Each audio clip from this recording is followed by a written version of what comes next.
Nie najgorsze to Techenko wyszło, nie najgorsze, muszę powiedzieć.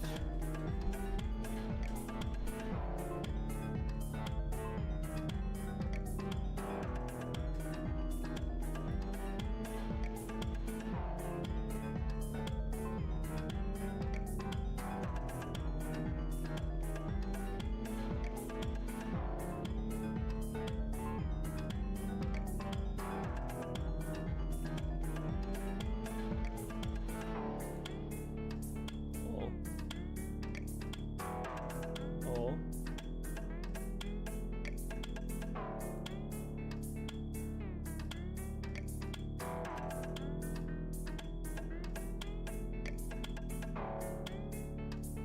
I dropik teraz.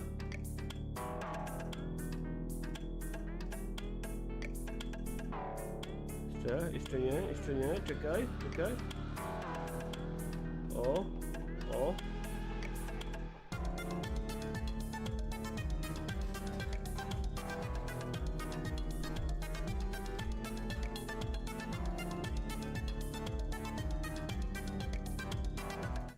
Co? Gowin w Głównym Urzędzie Miar jako eksport od wodoru? Ja pierdolę, to jest tak randomowa rzecz z rana. Kamil Dec, żart z rana. Jedzie żulczyk rowerem i którą drogę wybiera. Dobre. Dzień dobry, kochani. Cochani. Bardzo mi się podoba, że pierwszą wiadomością na czacie, drugą w zasadzie, ale prawie że pierwszą, bo pojawiła się tam jednocześnie z pierwszą, od razu po włączeniu live'a. Była wiadomość użytkownika bądź użytkowniczki Amiszkiszka, Król Karol Maraka. Cicho jest, bo zmieniałem przechwytywanie wejścia dźwięku wczoraj, żeby nie było pogłosu gościa. I teraz już je zrobiłem po staremu. Siema Marta Pawlik, siema Amiszkiszka. Ej, wczoraj też widziałem na grupce. Na grupce popularzowej.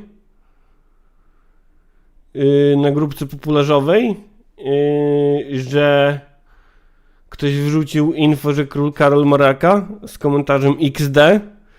I ktoś zapytał, co w tym śmiesznego, a popularz odpisał, no, że Król Karol Maraka. Bardzo mi się to podoba. Siema Kutabaniarz. Siema Żaba Morton. Siema Kwaśny Pomidor. Siema Dziwny Pies. Siema Łukasz. Siema Zach Soja. Siema Max M. Siema Kudłaty. Siema Radosław Langner, siema Karl Rosmanka, siema Marcin Gajda, siema Patryk Oczaduj, siema Joanna Labaster, siema Michał Tomasik, siema Alicja ING, która mówi bonjour, w końcu mogę dzisiaj na żywca lecieć, bo ostatni tydzień z odtworzenia i nie miałem okazji pochwalić za super gości i super tematy poruszane z super gośćmi. Dziękuję, Alicja, dziękuję. Dziękuję, Żubrze, mówi Alicja dalej. Takie osoby przywracają wiarę w tym smutnym jak pizda świecie. Dzięki, Alicja. Dzięki. Siema Melvin 161. Siema Punk Rock Polska. Siema Bartkam. Siema NM. Siema Emmet. Siema Młody Ernest. Siema Ogórki Kiszone.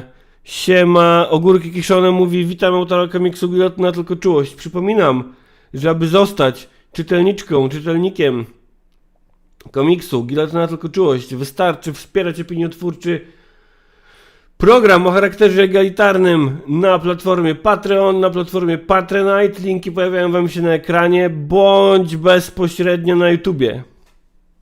Takie rzeczy właśnie się dzieją. Siema Kamil Dec, siema Markini, siema Marcin Tutunik, siema Miłosz Kazero, siema Kabukow, siema Kufelek, siema Mateusz Noga, siema Marysia Malczewska. Wojtek, pomocy, jestem godzinę wcześniej w pracy, bo panowie będą malować sufit, tylko że panowie mają 60 lat i do mnie gadają. A co od ciebie chcą? Ja ostatnio widziałem taką akcję w sklepie. i grzebali coś w ścianie i jedna ze sprzedawczyń w sklepie im pomagała i powiedziała: nie mogę znaleźć dziury. I to był błąd, że to powiedziała. To był błąd, że to powiedziała, to był bardzo duży błąd, że to powiedziała. Oczywiście w kontekście czegoś tam, co tam robili. To był bardzo duży błąd. To był bardzo duży błąd. Powiedz Marysie, że możesz dać mu numer, ale buta, jeśli jest stópkarzem. I że stópkarze są obrzydliwi.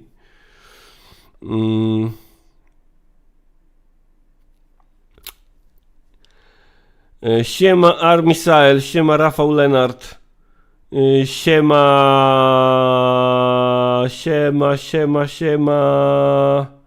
Czemu taki brzydki kolorników jest na streamie? Nie wiem. Ten taki morski? Chodzi o morski? Siema Andrzej Miętki, siema Joachim W.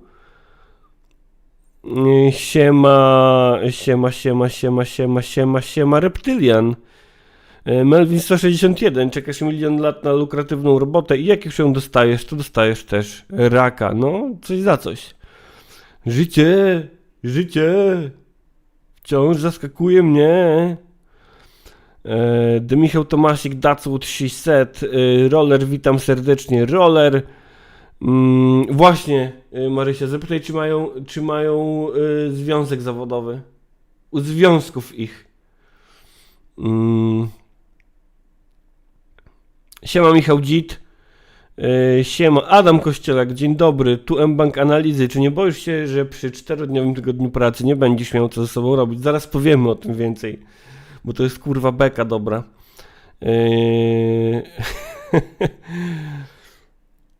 Siema Aria Frostweaver.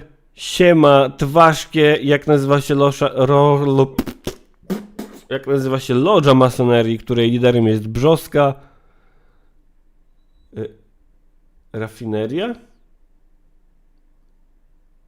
Musiałem to przetrawić, musiałem to przeprocesować, musiałem to przeprocesować w głowie. Dobrze, tak, już mam, rozumiem, dobrze.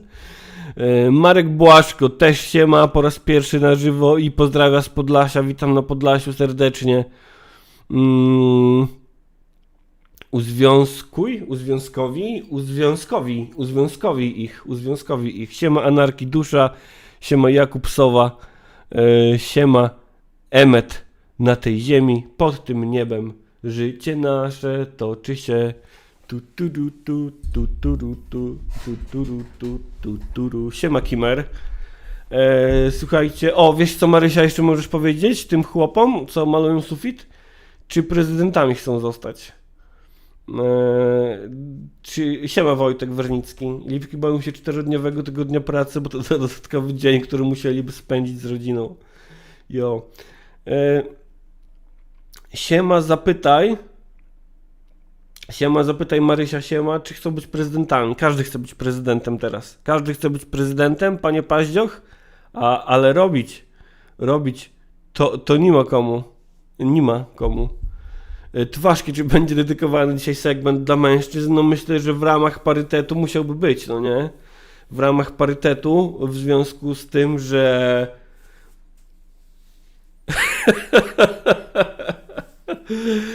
tak, pora na dedykowane segmenty dla mężczyzn w porankach w ramach parytetu i obrony praw mężczyzn. Wczoraj widziałem, że chłop, który jest prezesem jakiejś tam organizacji walczącej o prawa mężczyzn, która jest po to, żeby być otwartą organizacją walczącą o prawa mężczyzn, żeby nie wpychać ich w redpilowe szpony, sam spędza bardzo dużo swojego życia na walce na Twitterku, na walce przeciwko darmowym podpaskom.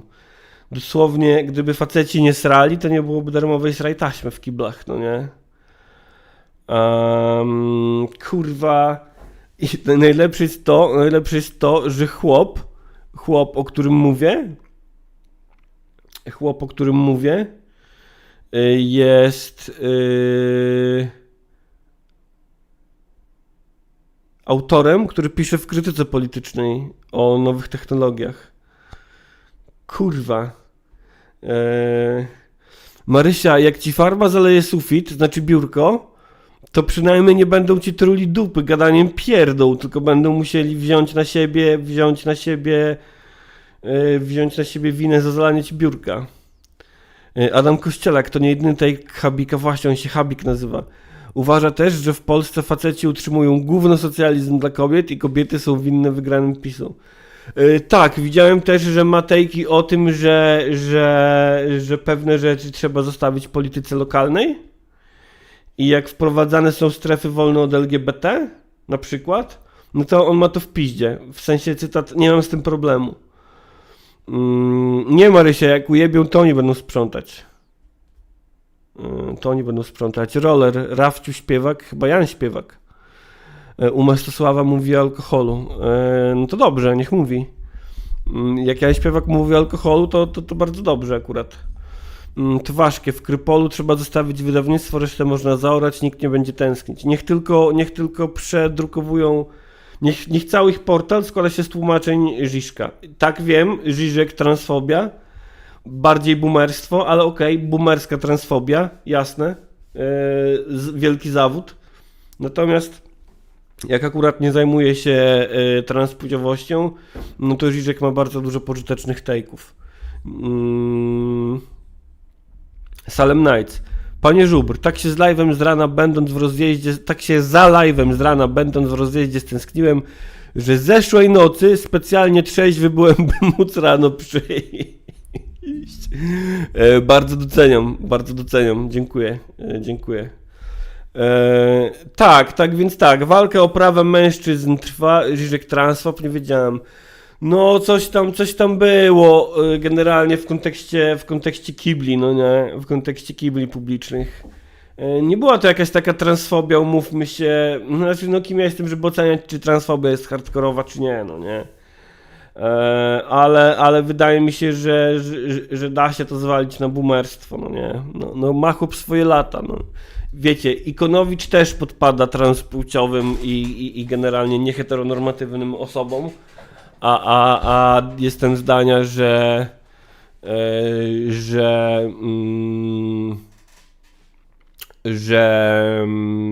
jednak robi więcej dobrego niż złego i nie warto byłoby go za tę jego boomerską transfobię czy niezrozumienie pewnych tematów kancelować. Marysia, czy żebym była gościem na streamie, muszę zrobić film o tobie? Nie, ale może to pomóc. Nie ukrywam, może to pomóc. Żubr, jakie są twoje obawy przed dużą ilością gotówki, że ktoś ci ukradnie, że będziesz miał na co wydać, że się na koncie nie zmieszczą? Dobre odniesienie do M-Banku. Salem Nights. Życzek to mi się wydaje jednak bardziej miks boomerstwa plus zdekka. Redukcjonizm klasowy niż typowo zła wola. No, też mi się tak wydaje. Marysia, nie wzięli pędzla, ja pierdolę. A wałek? Mają wałek? Bloodred Mike pyta, dlaczego Żulczyk mnie zablokował. Nie chciałbym tutaj omawiać inp twitterowych. Natomiast no, wszystko rozchodzi się o to, że Żulczyk głosował na prawicową partię religijnych fundamentalistów. Myślę, że to może mieć związek z tym. Michał Dzicz, perwersyjny przewodnik po ideologiach Žižka to jest arcydzieło, uwielbiam i smutno mi będzie, jak go skancelują. Muszę obejrzeć jeszcze raz, bo ja widziałem go parę lat temu i tłumaczyłem to psu wtedy, już nieżyjącemu mojemu psu. Tłumaczyłem, o co chodzi Žižkowi. Top wspomnień życiowych.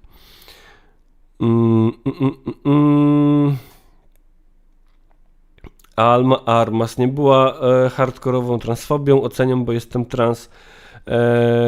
Ale chodzi o Žižka czy o Ikonowicza? Może o obu w zasadzie. Reptylian, usterka na żywo, ja pierdolę. Marysia Malczewska, nie wiem, ten ziomek jeden poszedł szukać, no to jest chore, co się dzieje. Marcin Gajda, na którą partię głosował Żulczyk, bo twój opis pasował do co najmniej 4 partii. No na tą prawicową z katolickim fundamentalizmem i z neoliberalizmem w programie. I to była ta partia. To była ta partia. To jest kurwa piękne, co? Że to pasuje do większości partii w Polsce. Katolicki fundamentalizm, prawica i neoliberalizm. Tak. Chyba Klub Jagielloński ma co jakiś czas takie tejki, że potrzebujemy nowej partii prawicowej, w końcu prawdziwej partii prawicowej. I w końcu potrzebujemy prawdziwej partii neoliberalnej. Ważkie, z tego co pamiętam, to Žižek widzi w tym triumf liberalizmu, bo każdy próbuje wyróżnić się i zindywidualizować. Niektórzy przez płeć i seksualność. Ja tego nie rozstrzygnę, po prostu wydaje mi się, że Žižek wychodzi z takiego przekonania. Tak, i to jeszcze byłoby pół biedy, bo triumf liberalizmu w tym, że każdy próbuje się zindywidualizować i wyróżnić, to jest jak najbardziej sensowny punkt wyjścia do krytyki generalnie rzeczywistości.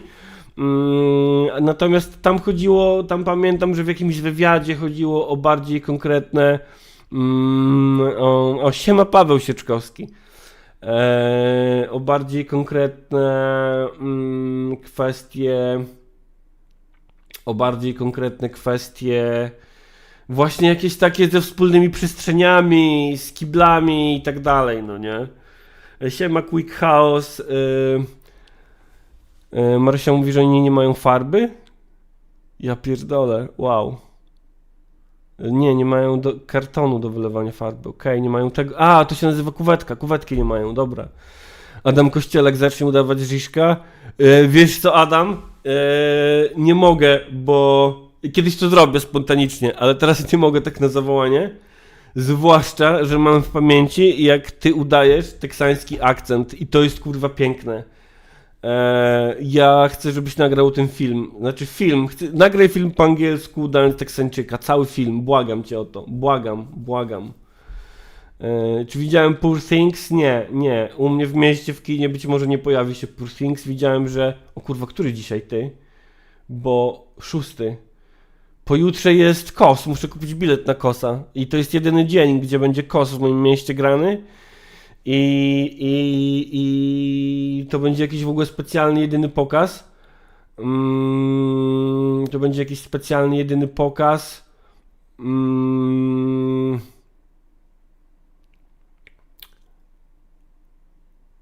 Z gośćmi, z reżyserem i z aktorką. Oczywiście Blood Red Mike, że rodzisz się transpłciowym mężczyzną, rodzisz się gejem, etc. Myślę, że w krytyce indywidualizmu jako pochwały kapitalizmu chodzi o pewien rodzaj podkreślania swojej płciowości. Natomiast ja też bym to diagnozował trochę inaczej. Wydaje mi się, że podkreślanie swojej płciowości przez osoby nieheteronormatywne wynika właśnie z tego, że trochę społeczeństwo im zabrania się z tą płcią, ze swoją płcią czy seksualnością identyfikować. I stąd wynika potrzeba tej płciowości podkreślania. I też wydaje mi się, że należy to akceptować i rozumieć, a nie traktować jako krytykę indywidualizmu. Natomiast chodzi mi tylko o to, że krytyka indywidualizmu i krytyka indywidualizmu jako triumfu kapitalizmu jest bardzo dobrą podstawą, takim punktem wyjścia generalnie do postrzegania rzeczywistości, no nie? A nie mówię, żeby przykładać to 1:1 do osób transpłciowych i szerzej nieheteronormatywnych, absolutnie, no nie? Natomiast jest to jakiś tam punkt wyjścia, który moim zdaniem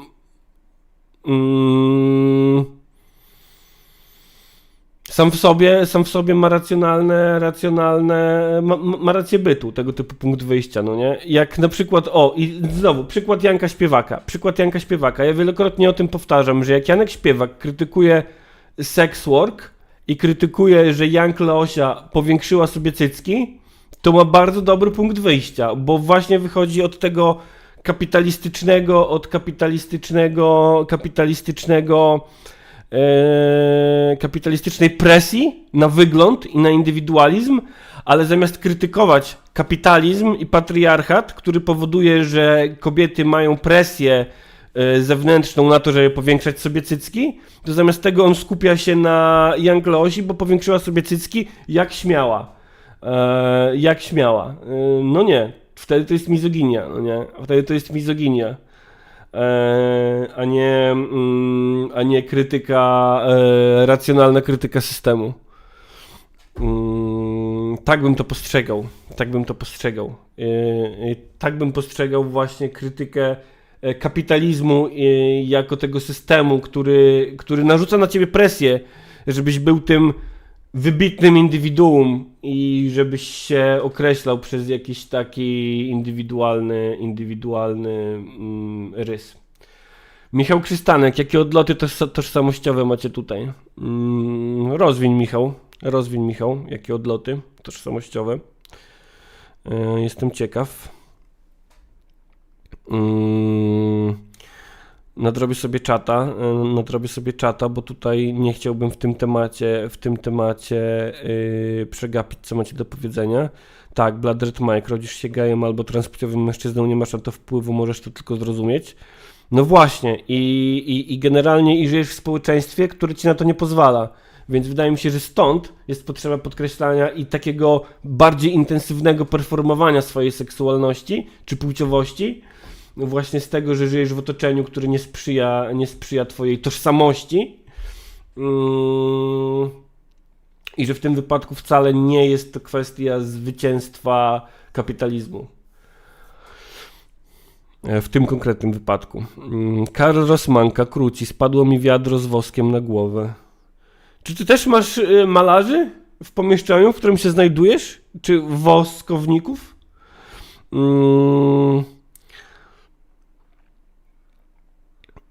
Reptylian pyta, czy panowie mają farbę. Adam Kościelak, z tym teksańskim to muszę poćwiczyć. Kiedyś potrafiłem cały rant o miłości do krów zrobić. Michał Dzit, Kosa widziałem już. Gdyby tylko tam muzę lepszą zrobili, to byłby zajebisty Eastern, a tak to jest tylko bardzo przyzwoity. Myślę, że bardzo przyzwoity Eastern na polskie warunki to już dużo. Kościelak mówi, że towarzysz chudy z Razem Wrocław robi genialnego Żiżka. Siema Jakub Tylutki. Tam Salem Nights ma dłuższą wypowiedź właśnie na ten temat. Wydaje mi się, że nie ma przez to na myśli wymyślania, tak jak prawica to robi, a jak przez medykalizację zjawiska w XIX i XX wieku transpłciowość oraz homoseksualność stały się tożsamością i dla wielu to stało się kluczowym aspektem ich walki, zupełnie pomijając lub nie rozumiejąc aspektu klasowego. Wiesz, Salem Nights, ja myślę, że osoby nieheteronormatywne nie mają obowiązku być socjalistami, no nie? Nie mają obowiązku być socjalistami. Są w grupie, która ma przejebane w społeczeństwie, jednocześnie nie mają obowiązku być socjalistami. Co prowadzi do wielu dziwnych i zabawnych rzeczy, przynajmniej na polskim gruncie, gdzie Robert Biedroń uchodzi za lewicowego radykała z tego powodu, że jest wyautowanym gejem, no nie? A jakichś tam poglądów lewicowych nie ma. Ale jednocześnie tak, myślę, że nie mamy co wymagać od osób nieheteronormatywnych, że będą miały lewicowe poglądy na gospodarkę. No jakby to tak nie działa, no nie? Sebastian, elo, tu policja obyczajowa. Ogląda 112 osób, a lajków 26. No jak to tak? Dziękuję Sebastian za przypomnienie. I podpisuję się pod tym apelem policji obyczajowej. Salem Nights. Sam w tym środowisku widzę, że jest mocno liberalny skręt w środowiskach LGBT+. Sorry, not sorry, poza bańką jakiś anarcho-queer to plankton. No, znaczy ja się zgadzam i nie dziwię się, że jest ten mocno liberalny skręt w środowiskach LGBT+, bo mocno liberalny skręt jest defaultowym światopoglądem w każdych środowiskach, no nie? W każdych środowiskach. A to, że jakby temat ten zostaje przejęty przez kapitalizm, to też jest całkowicie naturalne. Też jest to całkowicie naturalne w naszej sytuacji. Może nie tyle w Polsce, co w sytuacji jakby szerzej zachodniego społeczeństwa. No bo wiadomo, że w Polsce o tę równość jeszcze trzeba walczyć. Jeszcze trzeba walczyć. Na zachodzie jest ona w pewien sposób znormalizowana, przynajmniej bardziej niż u nas. I jest to pewien taki pozytywny, uśmiechnięty temat. Duma z bycia nieheteronormatywnym, trochę jak u nas WOŚP, no nie? Trochę jak u nas WOŚP. To jest temat, który poza jebanymi transfobami i homofobami generalnie kojarzy się dobrze i jest łatwy do zagospodarowania w związku z tym przez kapitalizm, przez marketingowe narracje, no i tyle. To nie jest, nie lubię bardzo takiego obwiniania środowisk walczących o prawa mniejszości queerowych, że nie są socjalistami. I tak jak pisze Misza Kiszka, przepraszam, że każdy ma obowiązek być socjalistą, zgadzam się. Może nawet komunistą, byłoby super. No ale jakby wiecie, zestawianie tych dwóch rzeczy, bycia osobą nieheteronormatywną, czy aktywistyczną, walczącą o prawa osób nieheteronormatywnych i podkreślanie, że te osoby mają być lewicowcami gospodarczymi, bo tak, bo my tak chcemy, no to trochę to się mija z celem, no nie? W gardle mi zaschło.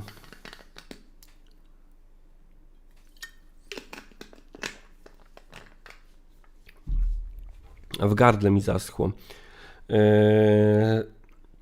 Roller na TikToku trafiłem na zajebistą transkę, nazywa się Changeline i robi dobrą, porypaną muzę. Bloodred Mike. Ciekawe jak to łączy z biciem się i robieniem kontentu dla najbardziej mizoginistycznego sposobu zarabiania pieniędzy przez mężczyzn w internecie obecnie. Trochę chyba zgubiłem kontekst tej wypowiedzi. Michał Krzystanek. Jakie odloty tożsamościowe macie tutaj? To już czytałem. Marysia Malczewska jebli jedną warstwę i przerwana szluga. No i to jest to.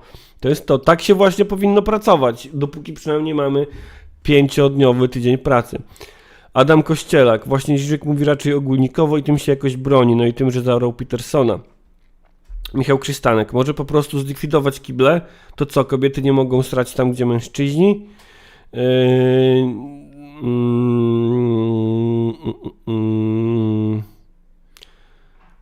Nie rozumiem, Michał Krzystanek dalej, no znaczy nie, gubię się, nie wiem co jest ironiczne, a co nie jest ironiczne, przepraszam.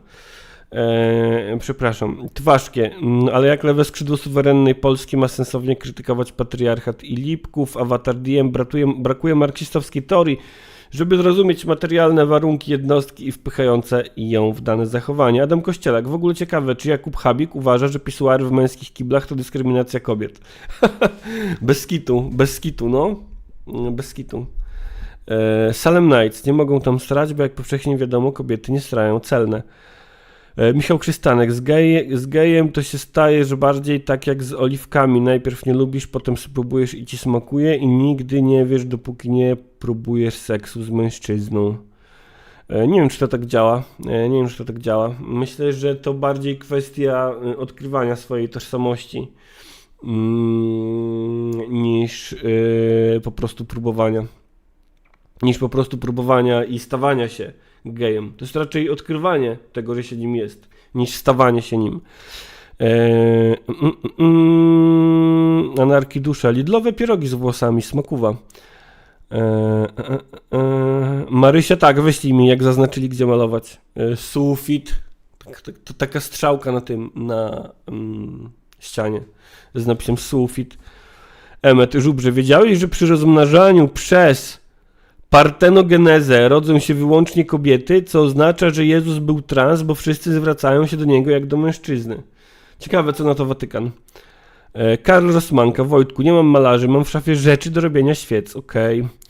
Żaba Morton, to nie światopogląd gospodarczo-społeczny, rozumiem, że chodzi o tożsamość płciową i seksualną, zgadzam się.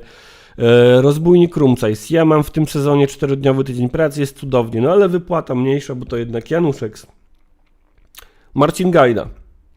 Ja nie kumam związku indywidualizmu i lipkowatości, gdy według mnie indywidualizm stoi w kontrze do hierarchiczności, która jest kluczowa w patriarchacie i kapitalizmie. Tak, ale widzisz, w lipkowym podejściu do indywidualizmu to jest tak, że jako indywidualista to wyszarpujesz sobie to miejsce w hierarchii.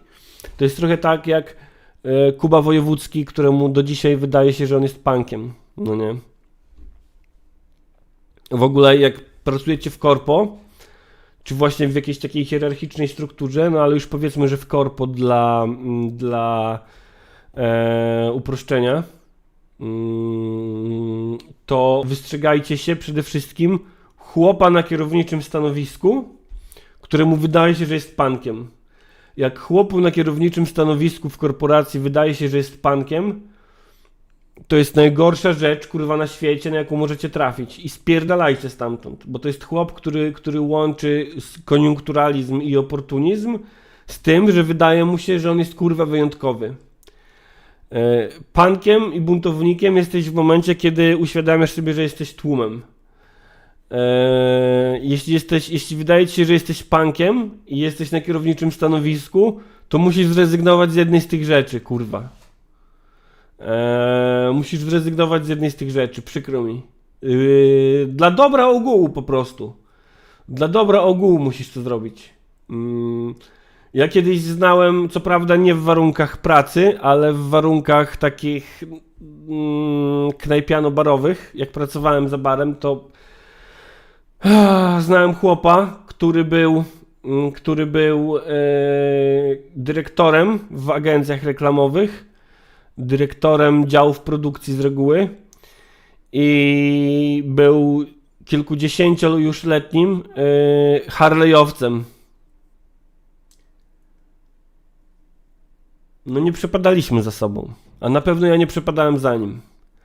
Wiecie, to był chłop, który jak pierwszy raz przyszedł do knajpy, w której pracowałem to było moje nowe, gdzie to było moje nowe miejsce pracy, to jedną z pierwszych rzeczy, które musiał mi powiedzieć, to, że zna właściciela tej knajpy i żebym sobie uważał. Ja mówię, kurwa, serio, naprawdę?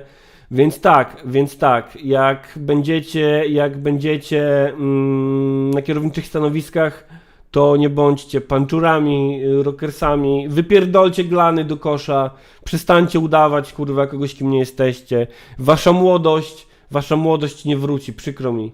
Teraz jesteście kierownikami, jesteście dyrektorami i najlepsza rzecz, jaką możecie zrobić, to starać się nie być chujami dla swoich podwładnych.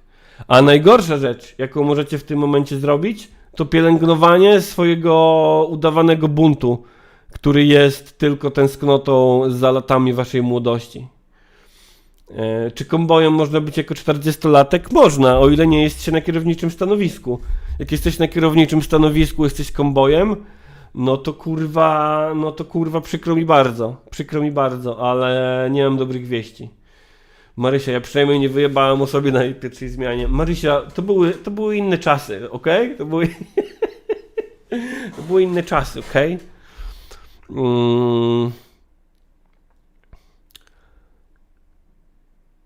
Michał Zieliński, hej żubrze, czy będzie rozmowa z panią Fliperką? Pani Fliperka odmówiła. Pani Fliperka odmówiła niestety. Wydaje mi się, że było googlane, bo podczas dwóch pierwszych rozmów była na tak i wydawało się, że to się uda. A potem zadzwoniłem do niej już ustalać konkret i totalna zmiana tonu była i podjąłem decyzję, że nie wezmę w tym udziału, dziękuję bardzo. Więc ja myślę, że było googlane. Bloodred Mike, ludzie będą rozpowszechniać porządność.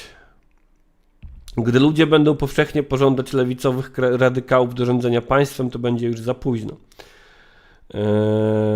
Toc. Elo wszystkim, pozdro z roboty. Mam dzisiaj pojebany dzień, bo muszę ludzi na pozycję sprawdzać technicznych umiejętności i czuję się jak szmata, uśmiechając się do nich i wiedząc, że już nie zdali. Przykro mi Tok, że w tym miejscu wspólnie jesteście. Ale nie rób sobie wyrzutów sumienia.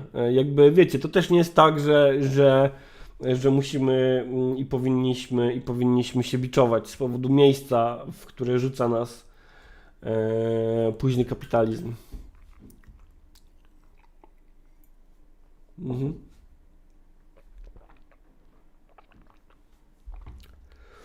Mm.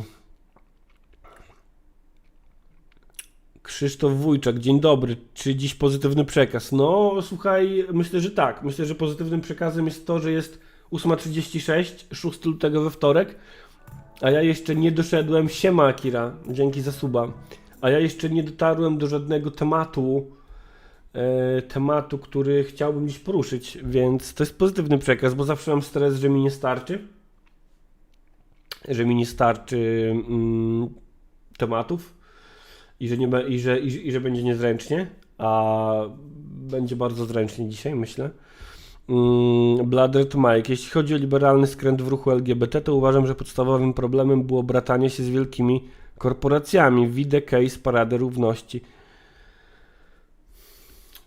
Nie wiem, znaczy, no tak, wiadomo, że bratanie się z korporacjami czymś takim się kończy, że korporacje zaczynają trochę jak nowotwór zajmować za dużo miejsca i robi się to szkodliwe. Natomiast, kurde, tak jak mówię, po pierwsze ja tego nie chcę oceniać jako osoba nie należąca do społeczności LGBT. A z drugiej strony, kurde, to bratanie się z korporacjami, to jest hajs na organizację tych wydarzeń. I generalnie to jest hajs, no nie? Myślę, ja zawsze powtarzam, że w obliczu hajsu, czy to takiego, który możemy dostać dla siebie, czy na organizację jakiegoś wydarzenia, na którym nam zależy, z hajsem jest trochę jak z wojną. Nigdy nie wiesz, jak zareagujesz tak naprawdę, jeśli staniesz w jego obliczu. Możesz być pewny siebie, że coś cię nie złamie, że coś cię nie przekona do czegoś, a potem życie to weryfikuje, no nie? Rzadko cytuję noblistów, ale jak już cytuję noblistów, to raczej noblistkę. I rzadko cytuję noblistkę, i jak cytuję noblistkę, to zwykle jest to cytat o tym, że na tyle siebie znamy, na ile nas sprawdzono. Ja nie potrafię jakoś tego bratania się z wielkimi korporacjami aż tak bardzo w tym wypadku krytykować. Nie tylko dlatego, że nie jestem częścią społeczności i uważam, że mi nie przystoi, ale też jakby staram się wczuwać jakoś w rolę tych organizatorów, osób odpowiedzialnych za to. I tak. Siema panki.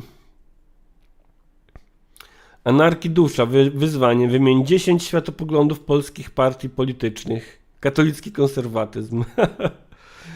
Siema Brzoskwinia, siema Jan Kurpiński, dzięki za lajeczka. Alma Armas, u nas na transgrupce zdecydowanie bardziej socjalistyczne poglądowo niż w polskim mainstreamie. Bardzo to cieszy. Marcin Gajda, każdy inny, wszyscy równi, to piękne hasło, zgadzam się. Bladred Mike, zgadzam się, Żubr. Mówić, że jesteś gejem, to musisz być socjalistą, to dla mnie dokładnie to samo, co jesteś być biały, więc musisz być naziolem. Nie wiem, czy dokładnie to samo, ale mechanizm podobny. Marysia, on suszy sufit suszarką do włosów, taką zwykłą suszarką.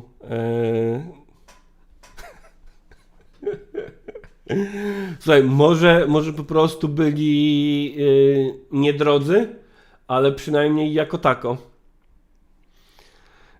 Salem Nights. Wiesz co, Żubr, ja osobiście oceniam z perspektywy komucha, ale też transgeja i zwyczajnie męczy mnie, jak wiele osób ze środowisk queerowych nie patrzy szerzej na swoją sytuację i nie dostrzega, że niestety sra im się do ryja więcej niż w jednym aspekcie życia. Rozumiem to.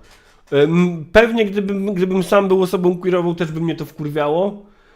Tak jak wkurwiam się generalnie, że dotyczy to co mówisz, dotyczy ogólnie Polaków. Jestem Polakiem, z tym nic nie zrobimy już. Jest to moja tożsamość. Jestem Polakiem, mówię po polsku. Myślę też niestety po polsku, bo mam na tyle słaby angielski, że jednak myślę tylko po polsku, jakby minister Czarnek sobie życzył. I wkurwia mnie, że Polacy starają sobie do ryja, więc pewnie gdybym był osobą queerową, jeszcze zaangażowaną w queerowy aktywizm, pewnie też by mnie to wkurwiało, tak jak ciebie, no nie?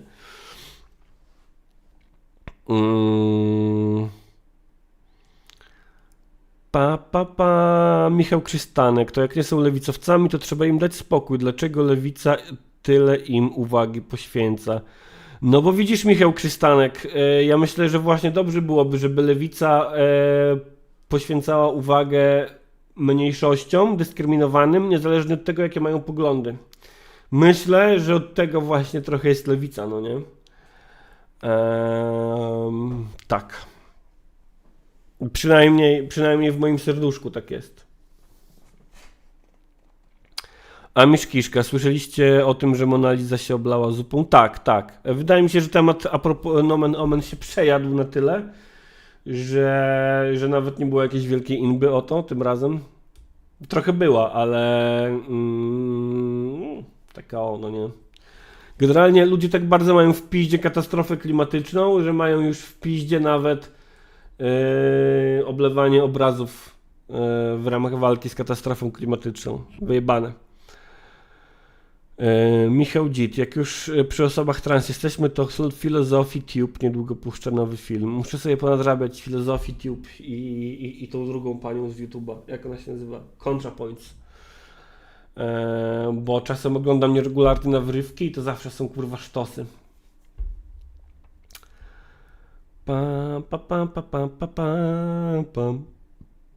Żaba Morton. Walisz jedną warstwę farby i mają patrzeć, aż farba schnie? Musi podschnąć, ci umysłowi. No właśnie. Krzysztof Wójczak. Z drugiej strony LGBT głosują na libów i liby ich przy pierwszej okazji sprzedają brunatnym po raz 2137 raz. No tak, to prawda. Czy jest to cecha wyłącznie środowisk LGBT? No nie.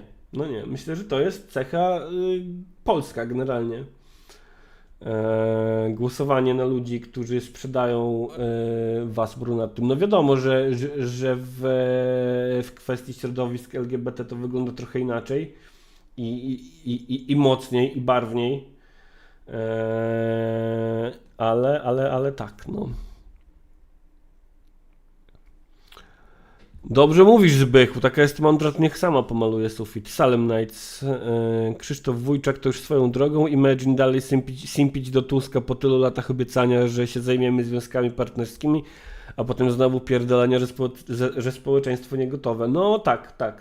Z tego co pamiętam, Dagmara Adamiak jest wyautowaną osobą LGBT, bo wrzucała kiedyś zdjęcie ze swoją dziewczyną i simpuje do Tuska. Bo obiecał jej aborcję, związki.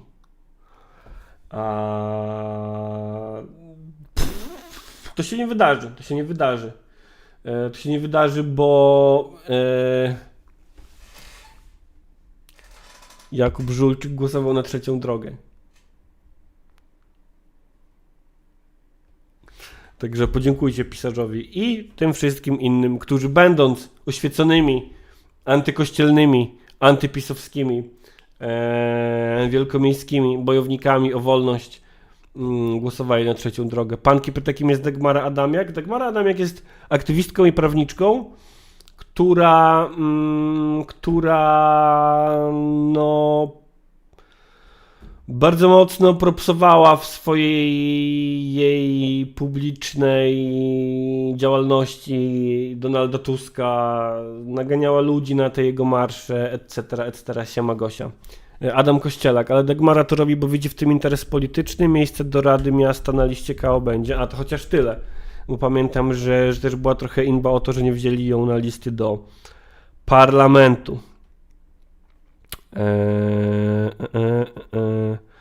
Adam Kościelak jeszcze o indywidualizmie. Pamiętajcie, że wszyscy indywidualiści są miliarderami inspe, gdyby nie te podatki tylko.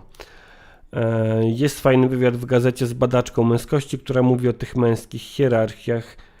Marysia, Jezu, oni do siebie tak ładnie mówią. Ostrożnie, kochany, żebyś się tu nie wypierdolił. Słodkie, no. Słodkie, podoba mi się. Michał Dzit, dlatego rzuciłem robotę kierownika. Dysonans poznawczy rozpierdolił mi psychę. Rozumiem, że to jeszcze odniesienie do tego, że żeby nie być kinda, panczurem i kierownikiem jednocześnie. Dywan Kevan to jest indywidualizm w wąskich ramach lipkoświata, dlatego robi pterodaktyla, gdy ściera się z nienormatywnymi przejawami indywidualizmu. Adam, a ten chłop, któremu się wydaje, że na 100% jest punkiem, jeszcze na 100% przedstawia się z angielszczonym imieniem.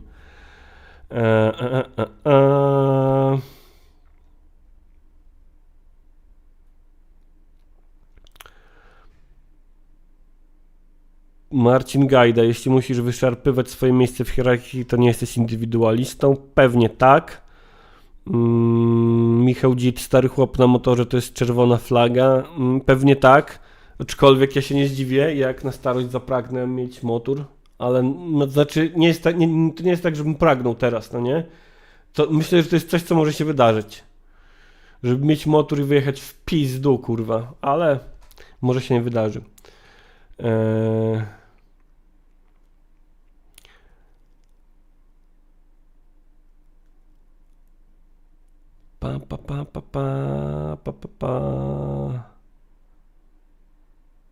Adam Kościelak jeszcze. Czy widziałeś w ogóle tego typa z game devu, co się zesrał na LinkedInie, żeby ludzie nie płakali, że zostali zwolnieni, bo ludzie na świecie giną? Nie, możesz mi podesłać na privie, bo brzmi jak coś do poczytania na streamie.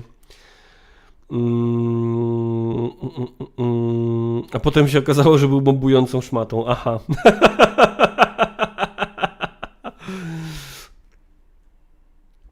Emmet, wiem, że nie powinienem tak oceniać ludzi, ale jak widzę 30-letnich facetów bawiących się w subkultury, to trochę żenadę czuję. Jest to zrozumiałe w jakimś stopniu. Zaksoja, czy można być skatem menedżerem? W sensie, no myślę, że jeśli chodzi o jazdę na desce, to nie ma wieku, który by cię dyskwalifikował z jeżdżenia na desce, no nie? Jakby, come on. Ja sam się próbowałem uczyć jazdy na desce, będąc już po 30, tak za 2 lata temu. Nauczyłem się skręcać. Nauczyłem się skręcać i nie wypierdalać, no nie? O kurwa, moje plecy. Żubr wyjedzie w pizdu aż za Suwałki, o.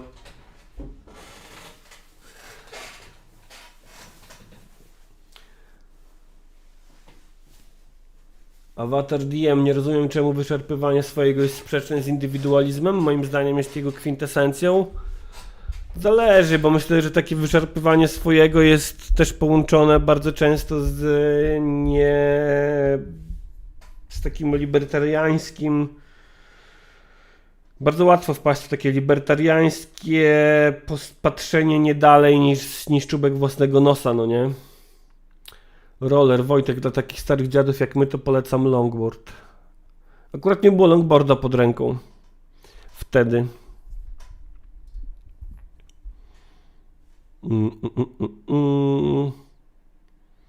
Punk Rock Polska pisze. That's true z tymi punkami, kurwa. Karl Rosmanka, jeszcze mi się kitku zlało na torbę z ubraniami. No, Karl Rosmanka, trzymam kciuki, żeby ten dzień dalej był już tylko lepszy.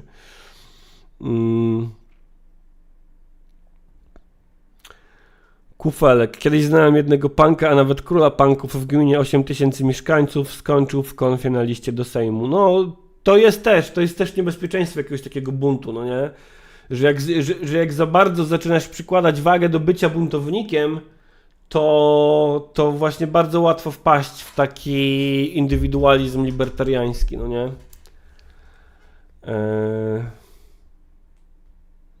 A Miszkiszka, od kiedy libertarianizm nie jest indywidualistyczny? Ja nie mówię, że nie jest.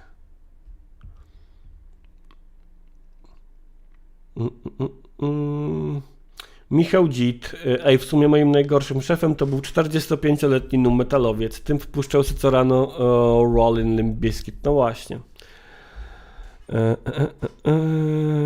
Joanna Alabaster, 34-letnia gotopankuwa, czyli ja nie wie co o tym myśleć. Wiesz co, jak już tak tutaj oceniamy subkultury ludzi po 30, to myślę, że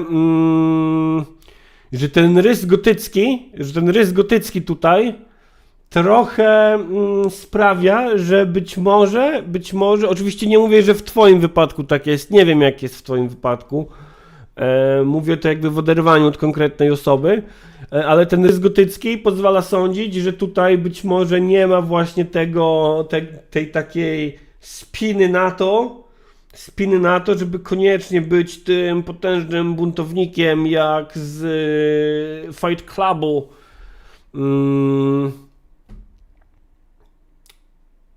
Tak, to tyle, co miałem do powiedzenia w tym temacie.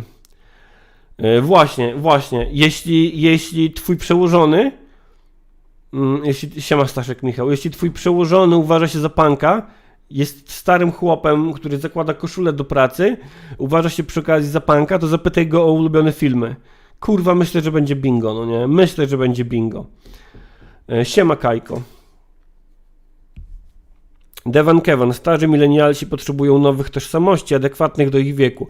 Jakaś alternatywa dla starych wzorców w rodzaju załóż rodziny, zrób drzewo, posadź dzieci. No, ja jestem w tej uprzywilejowanej pozycji tutaj, Devan Kevan, że ja mam permanentny kryzys tożsamości. Permanentny kryzys tożsamości, no nie?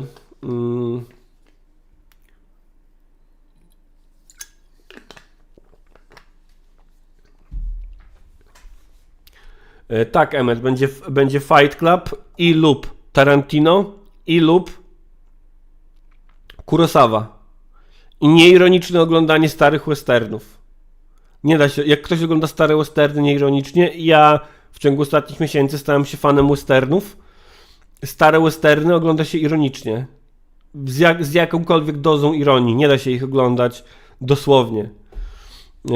Tak, widziałem Adam, dzięki, obczaję sobie.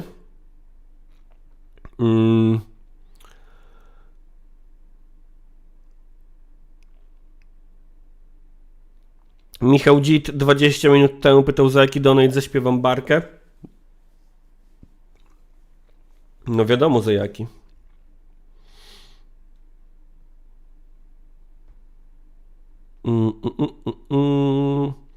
Roller. No dobra, Wojtuś, to sytuacja inna. Partnerem kanału Gilotyna TV jest Inpost. Nie ingerują w treść, ale wisi logo i wspiera rozwój kanału i powiedzmy twój dowolny cel, jakikolwiek by nie był.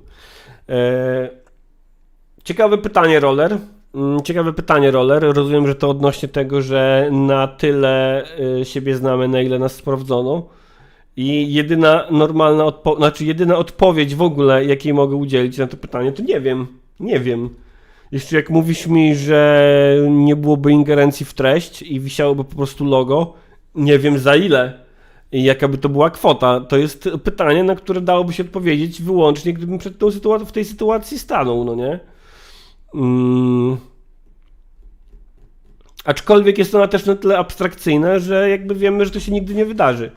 To więc zamyka się to wyłącznie w gdybaniu. Żubrze, tylko prosimy, nie nagrywaj reklamy z Zalando. No dobra.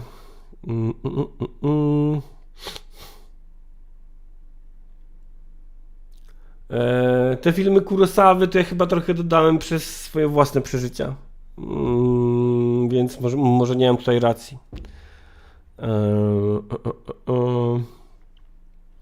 Michał Kozłowski. Znajoma Walika jest lesbijką i działaczką LGBT i kiedyś ją o ten mariaż LGBT Corpo pytałem. No i of course rozbija się o hajs. Sponsorzy dają im środki na organizacje, których by normalnie nie mieli.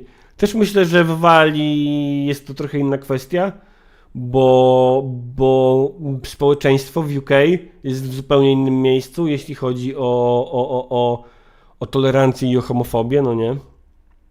Zbychu, Żubrze, czy znasz flaszki i szlugi? Nie wiem, o co chodzi, więc chyba nie znam. Siema Krzysztof. Kamil Dec, podoba mi się, Wojtek, jak mówisz o Polakach. Najgorsza swołocz. Michał Dzit, ale narodowość to tylko konstrukt społeczny. Zgadzam się, w odróżnieniu od tożsamości płciowej jest tylko konstruktem społecznym, ale no jest na tyle zinternalizowanym konceptem, że już spoza niego nie wyjdę, no nie? Ja przynajmniej.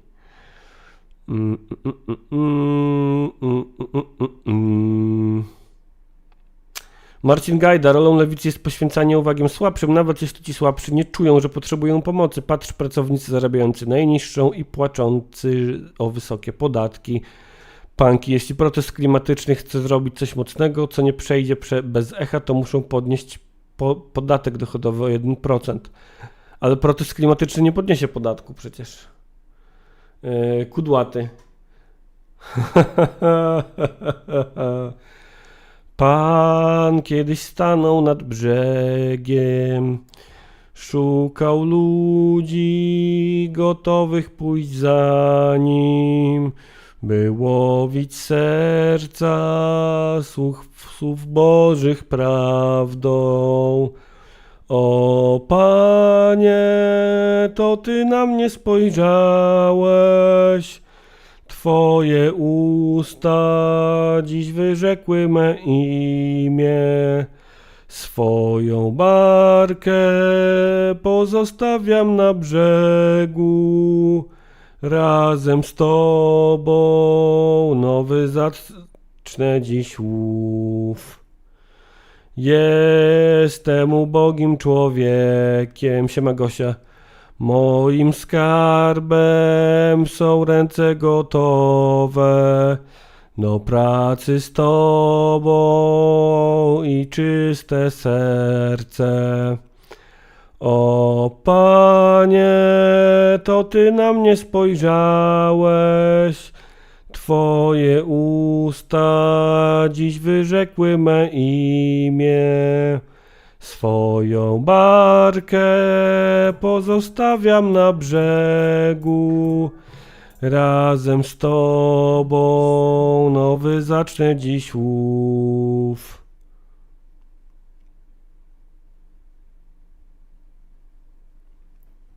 My dotrzymujemy obietnic w opiniotwórczym programie o charakterze egalitarnym. Tak, Marysia, sprawdzę Discorda. Powinno być więcej śpiewania. Mama Kamila pyta, skąd znam tę piosenkę. Przekaż mamie, że ja bardzo długo byłem ministrantem. Bardzo długo. Myślę, że jeszcze mając 18 lat coś tam ministrantowałem. Siema Karol, losowy ciąg.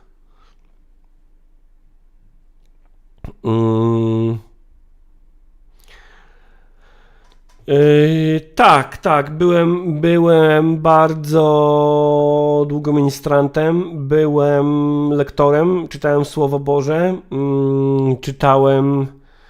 Właśnie, Marysia, może będę brał dom-nighty za to, żeby nie śpiewać.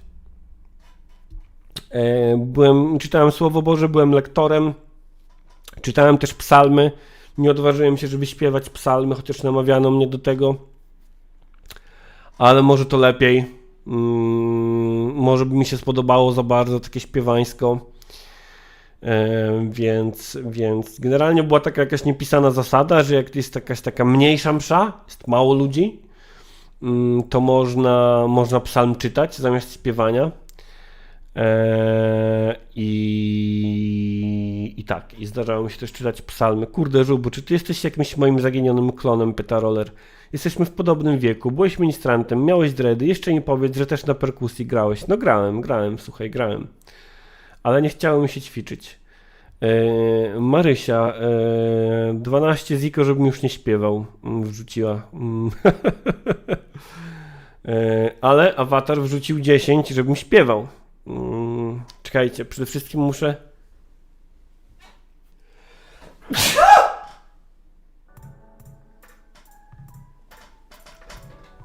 Siema Kajko, witam Nie pamiętam, co znaczy to powiadomienie. Chyba oznacza ono...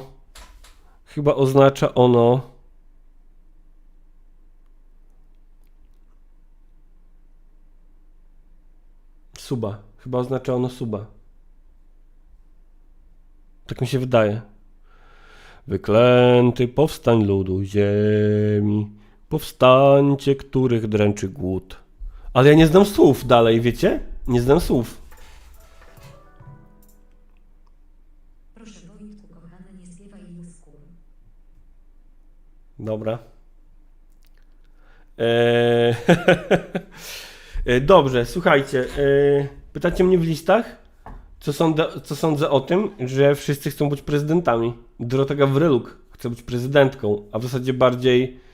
Nie mam w chuju Marysia, tylko po twoim donajcie, żebym nie śpiewał, był donate, żebym śpiewał jednak. Co prawda niższy, jesteś 2 ziko do przodu, dlatego tylko zacząłem, a nie śpiewałem całości. Okej? Okej? O, właśnie teraz jest powiadomienie o nim.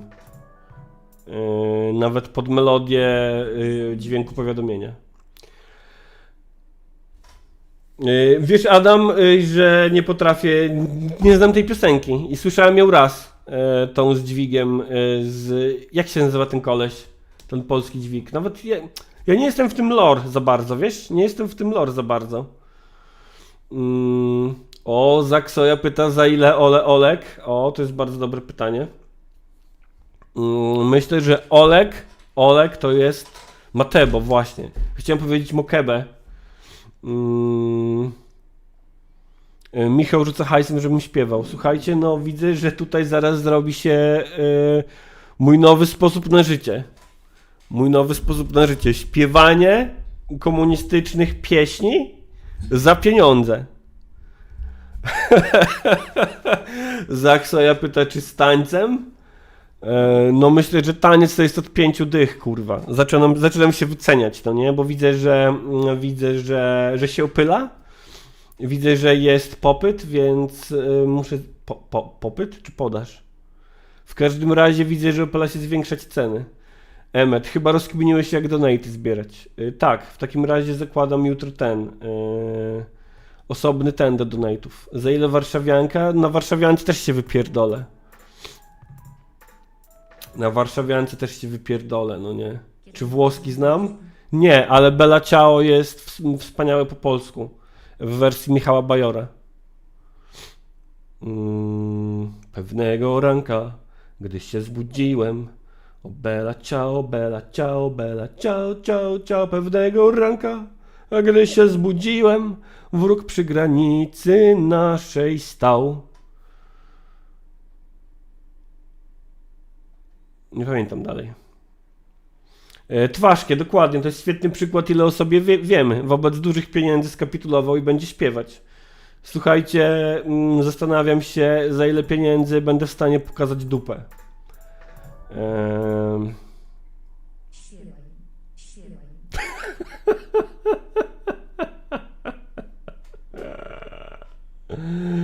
Bartolomeus, sprzedanie się widzom lepsze niż sprzedanie się kapitałowi? Masz rację. Zdecydowanie bardziej demokratyczne. Zdecydowanie. Słuchajcie, bo ja miałem o tych prezydentach mówić, że każdy chce być prezydentem i próbuję mam wrażenie, że pół godziny temu zacząłem o tym mówić i nie mogę zacząć o tym mówić. Ale też Bella Ciao jest zajebiste po hiszpańsku. Był taki właśnie skapankowy zespół i zajebiste Siema Dziewic i zajebiste mocne Bella Ciao to było. Karl Rosmanka mówi, jeśli twa dusza śpiewa, to czemu nie? Nie sądzę, żeby moja dusza była jakoś szczególnie rozśpiewana, powiem ci. Słuchaj Marysia, musisz agitować wśród widzów i czatowiczów i widzek i czatowiczek, żeby przestali postulować śpiewanie w moim wykonaniu. Więc Marysia, słuchaj, wszystko w twoich rękach. Nie palcie komitetów, zakładajcie własne. Panki pyta, czy jak Dominika Kulczyk będzie Wicką, to też lepiej? Myślę, że tak, bo może wtedy zmienimy Dominikę Kulczyk. Manu Chao, Bella Ciao? Nie słyszałem chyba wersji Manu Chao.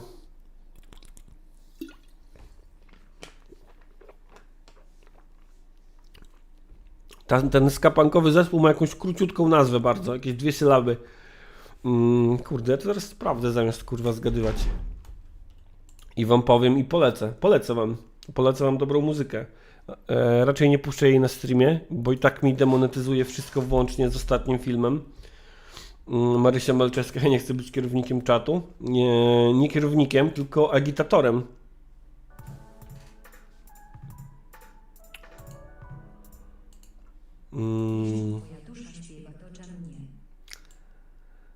Usta milczą, dusza śpiewa, kocham cię. Stanę sobie obok drzew. Michał Dzit, ja myślę, że Dominika Kulczyk to akurat ma całkiem sporą świadomość klasową, tyle, że to niedobrze dla nas, to prawda. To w ogóle jest tak, że Polacy nie potrafią łączyć się ponad podziałami, chyba że bogaci Polacy. Przypominam o organizacji Pracodawcy RP, która lobbuje w imię wielkiego, zarówno polskiego, jak i międzynarodowego kapitału. To była playlista Jebać Faszoli i to było... Kurwa, może puścimy piosenkę, zobaczymy, co się stanie. Talko się nazywa ten zespół. Talko przez C. Talko. Było to?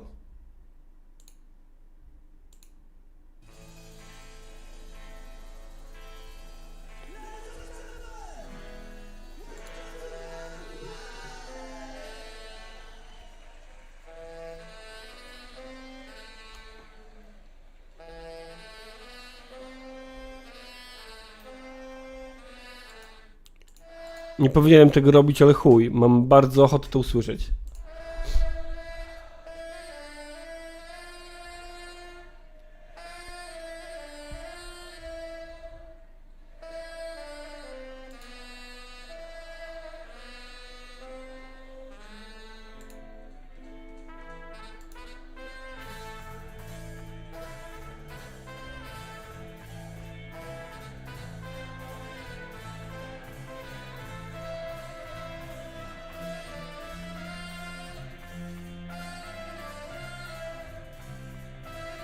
To było to? Tak. Chyba. Kurwa, czy to było to?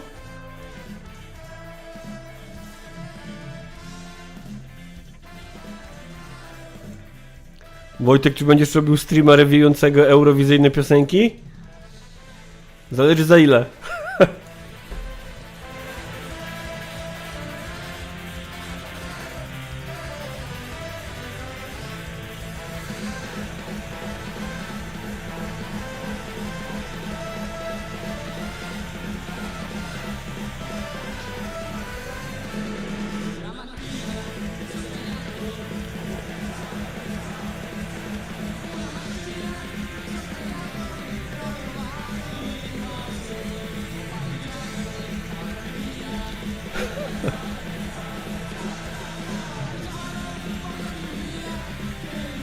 Tak, wszystko ma swoją cenę. Wszystko ma swoją cenę. Lewak, kiedy ktoś mu zapłaci 20 zł.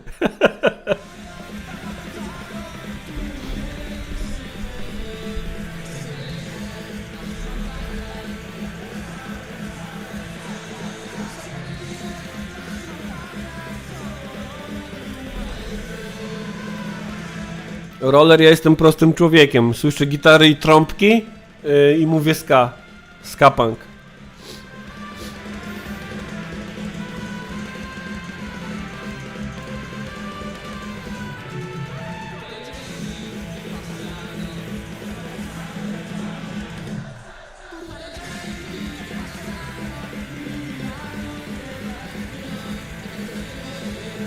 Kurwa.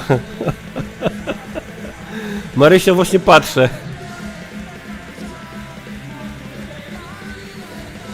No i elegancko.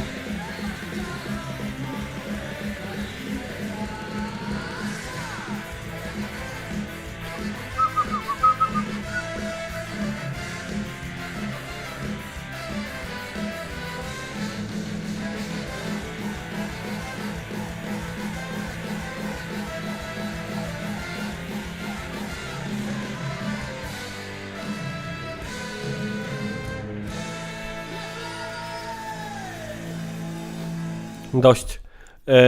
Adam Kościelak, ja potrzebuję takiej wersji warszawianki, przyjmę do siebie zespół, umiem grać jedną nutę równo na basie. Wojciech Wernicki, śmiejemy się z kapeli, który połasił się na dodatkową 100 u Stanowskiego, a sami nie wiemy, jak byśmy same zareagowały.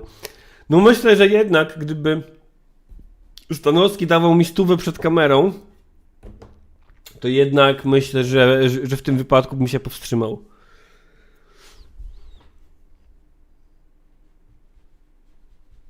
Roller, czyli bracia Pierdolec to też ska? No pewnie. Marysia, widać, że byli. Znaczy nie wiem jak wyglądało, kurde, nie wiem, bo wysłałaś mi zdjęcie z taśmą, gdzie zaznaczyli i potem bez taśmy, gdzie jest już pomalowane. Ciężko to porównać. Ciężko to porównać ze sobą na zdjęciach. Tak, o prezydentach miałem mówić, no nie? Jan Michał Szulew, bo jeszcze ankieta M-Banku jest do omówienia, a zaraz będziesz stękał, że 9:30 muszę lecieć, bez kitu. Roller, lecę pracować, do zobaczenia na Twitterku i do jutra, miłego dnia. Nie dzisiaj tutaj jest ściernisko, tylko tu na razie jest ściernisko, Adam. Tu na razie jest ściernisko. Słuchajcie, dobra, M-Bank. M-Bank, chuj w tych prezydentów. Jebać prezydentów. Prezydenci są bez znaczenia. Prezydenci są bez znaczenia. Wiecie dlaczego prezydenci są bez znaczenia? Bo to tylko prezydenci. Ja wiem, że wydaje się nam wszystkim, że to głupie, że Stanowski czy Dorota Gawryluk będą startowali w wyborach prezydenckich albo ktokolwiek inny. Mam to w pompie. Serio, mam to w pompie. Mam to w pompie. To jest tylko prezydent. Jeszcze pół biedy, gdybyśmy mieli system prezydencki jak w Stanach, to wtedy może trzeba byłoby się tym przejmować. To jest tylko prezydent. Prawdopodobnie i tak każdy z nich będzie katolickim fundamentalistą, bo to jest Polska. Statystycznie osoba nie z polityki, której nie znasz poglądów, jeśli wchodzi do polityki, to prawdopodobnie zostanie katolickim fundamentalistą. Statystyki są nieubłagane. Większość ludzi w Polsce to katolicy fundamentaliści. Możesz być nawet kurwa słynnym, wielkomiejskim, progresywnym, antykościelnym pisarzem, a potem idziesz na wybory i głosujesz kurwa na partię katolickich fundamentalistów. Wyjebane w prezydenta i w wybory prezydenckie, naprawdę. Emmet, ja też bardzo lubiłem śniadania z maka, kurwa, bez kitu, no. Tak, też bardzo lubiłem. Plus, tak jak mówisz, Bartolomeus, Duda i Komorowski, umówmy się, tak ośmieszył prezydentowanie, że mam to w dupie. Też mam to w dupie, naprawdę. Czy tak wielką różnicą jest to, czy prezydentem będzie Andrzej Duda, Bronisław Komorowski, czy kurwa Rysio z klanu? Nie sądzę. Ja bym w ogóle chciał, żeby prezydentem był Janusz Tracz. Aktor, który go gra, też jest z tego co wiem katolickim fundamentalistą, bo większość ludzi w Polsce to katolicy fundamentaliści, ale o tym to wiem tak indywidualnie, że on nim jest. I kurwa, ja bym chciał Janusza Tracza na prezydenta, przynajmniej byłyby jajca. Słuchajcie, no Duda ostatnio powiedział, że z Krymem, no nie wiadomo co z tym Krymem powinno się zrobić, no bo Krym historycznie był dłużej rosyjski. No kurwa. Czy może być głupiej? Nie może być głupiej. Nie może być głupiej. Więc wiecie, kogo ja bym jeszcze zrobił prezydentem? Rotacyjnie chłopów z programu Komiczny Odcinek Cykliczny. Tego z wąsem i tego bez wąsa. Traperów z Nadwisły, tak oni się nazywali. Michał Kozłowski. I na kogo my kurwa będziemy głosować teraz? Na Trzaskowskiego? Nie. Słuchaj, nie wiem, bo tak, Marysia, aktor, który grał Bohuna publicznie wspiera Putina, to prawda. Nie wiem, czy na Trzaskowskiego, czy nie. Jak nie będzie na kogo głosować, to po prostu wyjebie jajca w to głosowanie prezydenckie, no nie? Nie wiem, czy wspominałem o tym na streamie, wydaje mi się, że tak, ale dawno, że... O, Jacek Żakowski, też świetny prezydent. Wysoki jest, to podobno ważne, jak się jest prezydentem, a przynajmniej wygląda na wysokiego. O, albo Zaszczany Jędrula, jasne. Jan Paweł Adamczewski, też wspaniały.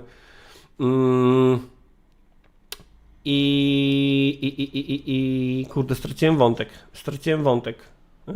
wątek. Owca 7.2, w końcu trafiłem rozmowę o polityce, witam. No, także słuchajcie, wyjebane. Wątek był taki, że w wyborach poprzednich prezydenckich, siema Owca, witam w gronie followerków, w poprzednich prezydenckich na pewno w pierwszej turze głosowałem na Biedronia jako lewicowego kandydata i kurwa mać! Do tej pory mi prawa ręka na pogodę strzyka, no nie? To było głosowanie wbrew sobie, ewidentnie. Ewidentnie to było głosowanie wbrew sobie, no bo głosowałem na jebanego Lipka. Już mówiliśmy o tym, że z Roberta Biedronia jest w polskich warunkach lewicowiec i to radykalny, no bo jest wyautowanym gejem. Elo. I potem była druga tura, w której mBank też, tak, pamiętam. I w drugiej turze nie pamiętam w ogóle udziału swojego w drugiej turze, więc są dwie możliwości. Albo to oszczałem ciepłym moczem, albo zagłosowałem na Trzaskowskiego i naprawdę to kurwa wyparłem, no nie? I naprawdę to kurwa wyparłem. I dlatego myślę, że mogę mieć to w piździe, kto będzie prezydentem i to, czy Stanowski będzie startował w wyborach prezydenckich, czy Dorota Gawryluk, czy Wojciech Mann, czy Marek Niedźwiecki z radiowej Trójki. Myślę, że 100 000 podpisów zebrałby bez problemu jako symbol tej rozjebania Trójki przez PiS. Myślę, że naprawdę ważniejsze jest to, co odpierdolił wczoraj mBank w mediach społecznościowych. Nie jest to może istotne z takiego punktu widzenia tej konkretnej sytuacji, ale jest to istotne, bo wskazuje na trochę szerszy kontekst. Między innymi wskazuje na to, po jakiej linii przebiega realny konflikt interesów w społeczeństwie i po jakiej linii ja bym sobie życzył, żeby przebiegał konflikt w debacie publicznej. Dziwny pies mówi tytuł hołdy z Krzysztof. Marek Migalski. Przecież świetnie by było, żeby polski prezydent był erudytą i jebaką. Każdy by się wtedy z nim identyfikował. Chłop przynajmniej. I byłoby super mieć takiego prezydenta. Erudytę i jebakę, jak Marek Migalski. mBank, słuchajcie, mBank. Przechodzimy do mBanku. Wrzucę to tylko na ekran, żeby sobie każdy mógł sobie zobaczyć ładnie.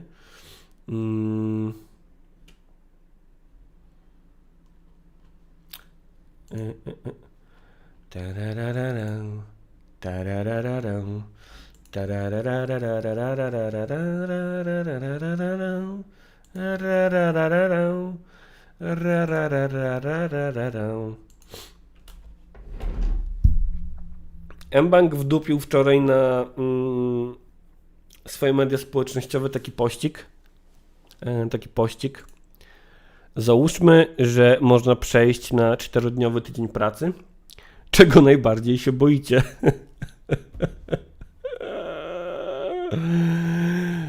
1. Że nie uda się w tym czasie wykonać pracy, która rozkładała się wcześniej na 5 dni. 2. Że dodatkowy dzień wolnego to de facto konieczność zabezpieczenia dodatkowych środków na zwiększone wydatki związane choćby z rozrywką i rekreacją. 3. Że ciężko będzie ten czas wolny zagospodarować i popadniecie we frustrację związaną ze stratą czasu, czyli inaczej nuda. 4. Że i tak wszystkiego nie da się zgrać z rodziną, bo reszta będzie miała tydzień pracy w normalnym wymiarze. Inne jakie? Słuchajcie, jeśli komuś się wydawało, że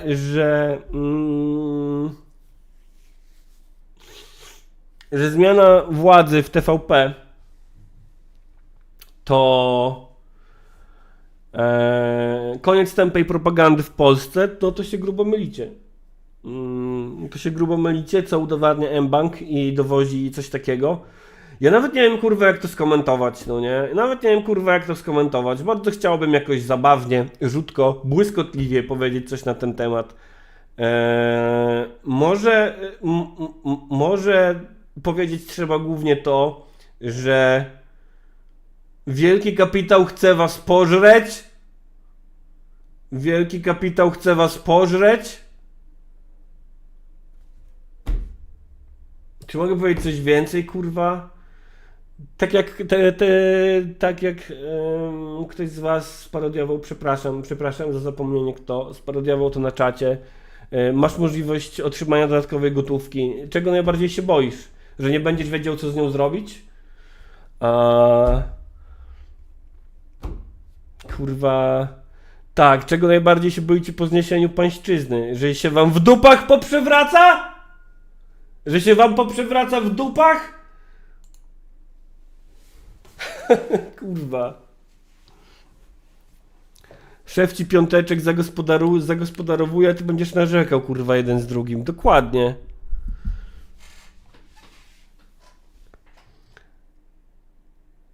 Ej, bo oni mówią, że są pracownikami mBanku, ale to konto to tak po godzinach i żeby nie łączyć go z bankiem? Wow. Wow. Kurwa, bardzo wiarygodne, że mBank pozwala sobie na konto brandowane mBankiem i które pisze co im się chce. Tak, na pewno. Tak jak John Disco Elysium powiedział, padła maska kapitału, mówi Bartolomeus. No tak, widziałem też, że jakiś właśnie Liptard no, przepraszam, nie powinienem tak mówić. Liptard, nie powinno się tak mówić. Jakiś głupi Libek też napisał w pewnym momencie wprost, że ludzie nie będą wiedzieli, co zrobić z tym wolnym dniem.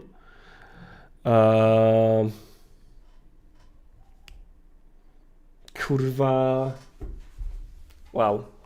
I to jest moim zdaniem faktycznie ważniejsze niż to, że Stanowski chce startować w wyborach prezydenckich. Urząd prezydenta jest skompromitowany, polityka jest skompromitowana, a ludzie dalej nie widzą tej linii konfliktu, po której biegnie rzeczywiście konflikt w społeczeństwie.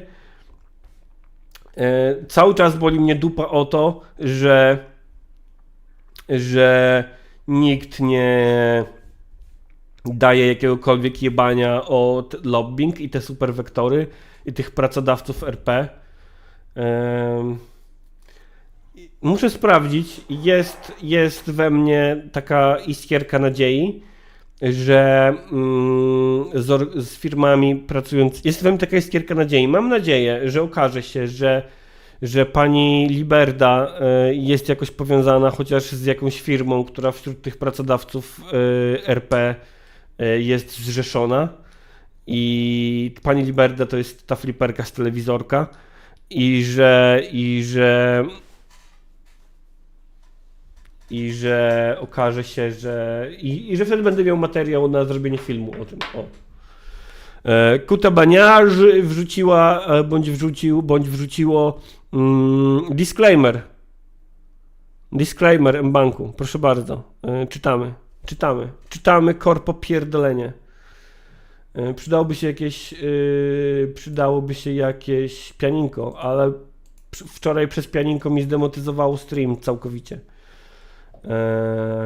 Ale kurwa, to pianinko jest tak dobre. Kurwa, nie na tym kompie to otworzyłem. Ja pierdolę, ty. Co za pała.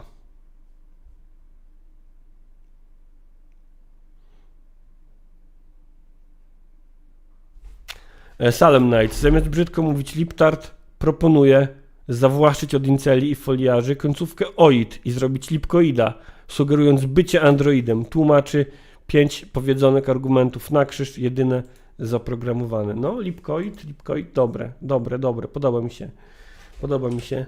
Otworzę to na tym kompie i jedziemy z pianinkiem.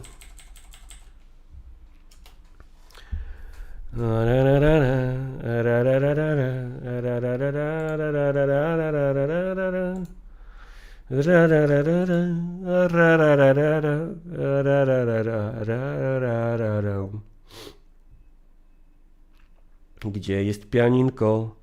Gdzie jest pianinko? Gdzie jest pianinko, gdzie pianinko, gdzie pianinko jest, gdzie jest pianinko, gdzie jest pianinko, a w zasadzie to fortepian.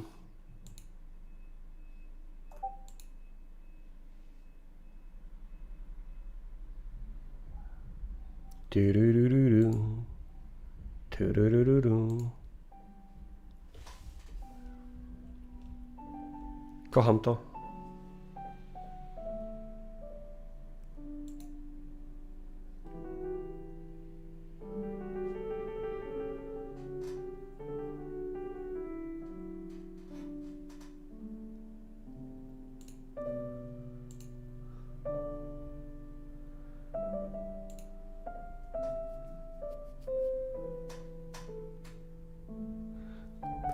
Profil prowadzą pracownicy obszaru skarbu i relacji inwestorskich mBanku S.A. zatrudnieni na stanowiskach do spraw analiz makroekonomicznych.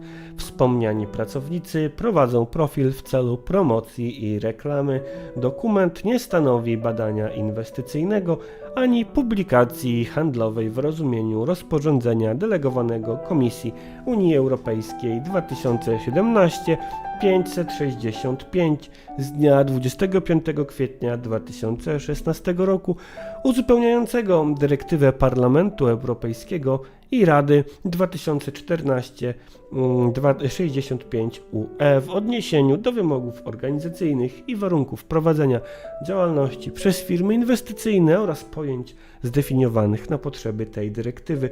Dokument nie stanowi również doradztwa inwestycyjnego ani oferty w rozumieniu artykułu 66 ustęp 1 Kodeksu Cywilnego. Ustęp? Paragraf.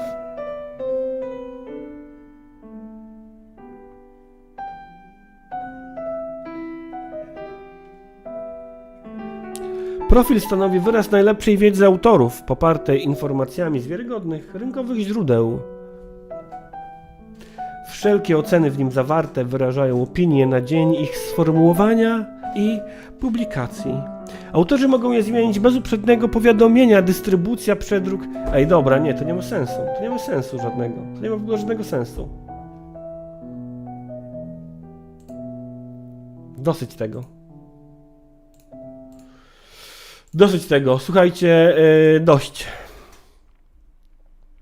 Amisz Kiszka donosi, Izabela propyta, czy to jest Bach. Jest to Bach. Są to wariacje goldbergowskie w wykonaniu Glena Gould. Najlepsze pianinko w historii pianinek. Aczkolwiek to było pisane na klawesyn. No. Także słuchajcie, program o charakterze opiniotwórczym i egalitarnym Gilotyna TV uczy, bawi, ucząc bawi, bawiąc śmieszy, śmiesząc uczy, ucząc cieszy. Ale żeby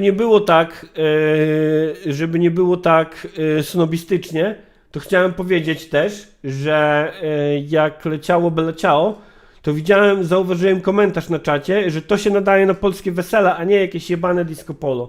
Jestem przeciwnikiem szkalowania disco polo.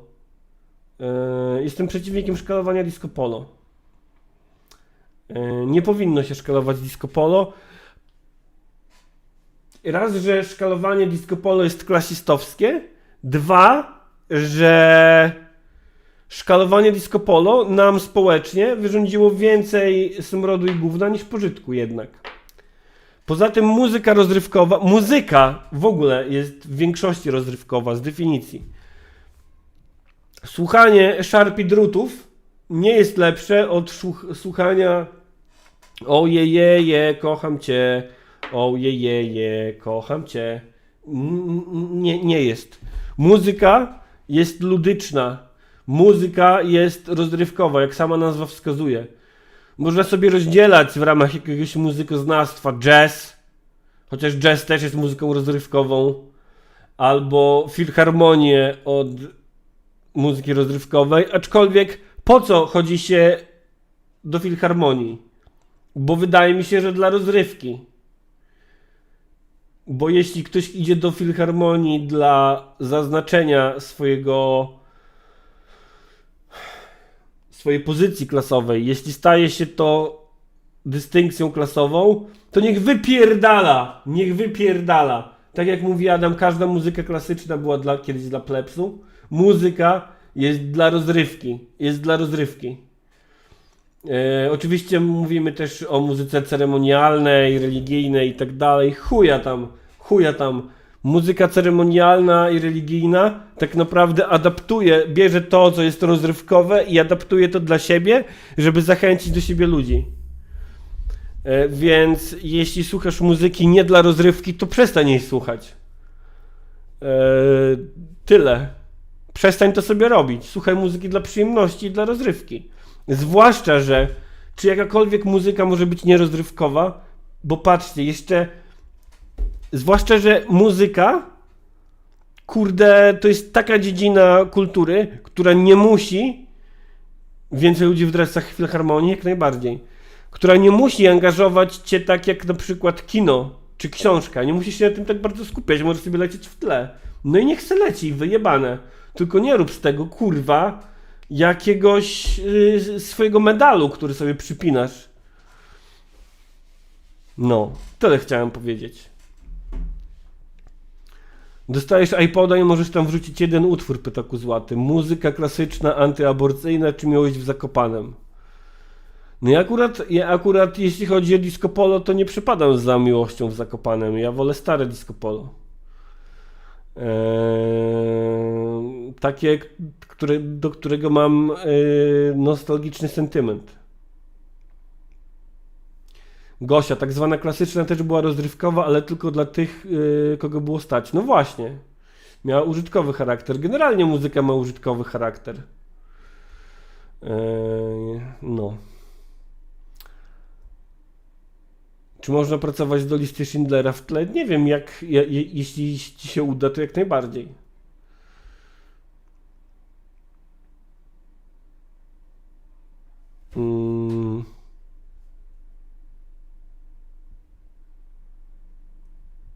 Łukasz, jakbym nie miał wstydu, to bym się pochwalił, że akurat na bloga wrzuciłem post muzyczny, ale że się wstydzę, to się nie pochwalę. Spoko, ja cię pochwalę, Łukasz. Łukasz prowadzi zajebistego bloga, bardzo ładnie napisał o Red Dead Redemption 2 i wrzucę twoją muzyczną notkę w takim razie na swoje sociale. I chuj.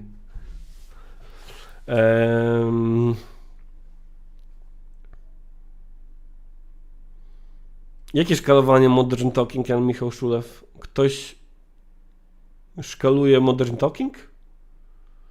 Zrób cięciu jeden z drugim taki atanż jak Dieter Bohlen albo Morda.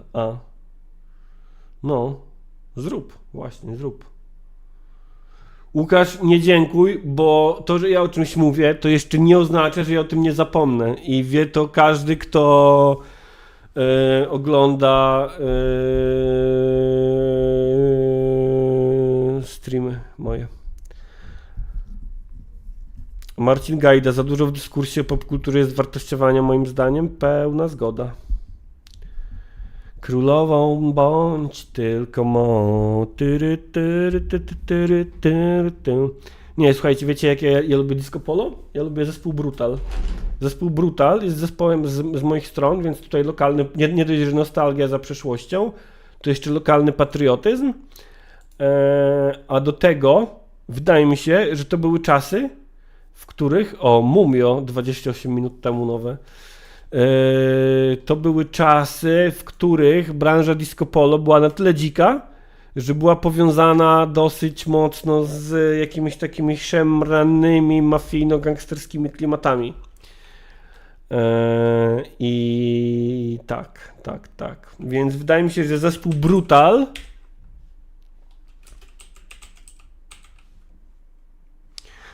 Łukasz, a propos wartościowania, Grammy wczoraj były i podobno niektóre osoby mają problem, za dużo kobiet dostało nagrody.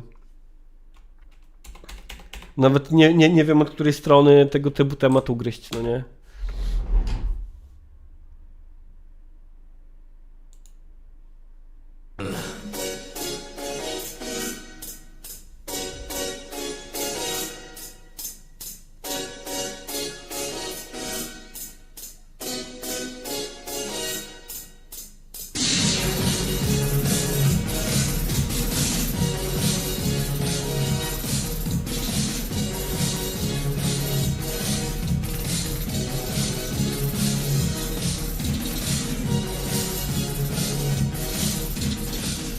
Polskie Depeche Mode.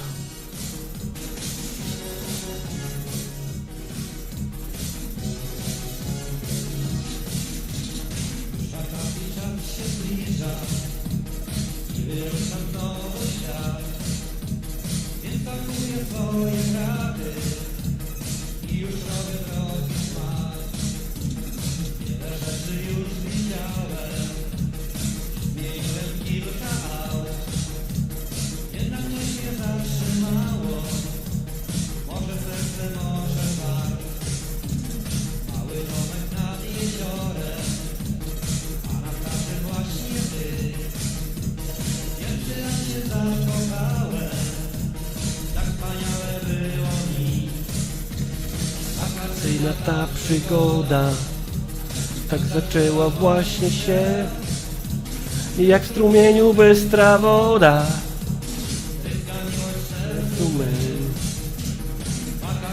Ta przygoda tak zaczęła właśnie się, jak w strumieniu bystra woda.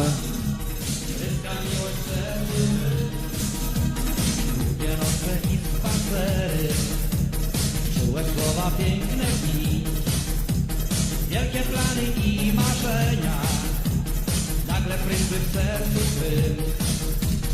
Wakacyjna ta przygoda tak toczyła właśnie się, Jak w strumieniu bystra woda. odpłynęła z prądem gdzieś. Wakacyjna ta przygoda tak toczyła właśnie się, jak w strumieniu bystra woda. odpłynęła z prądem gdzieś.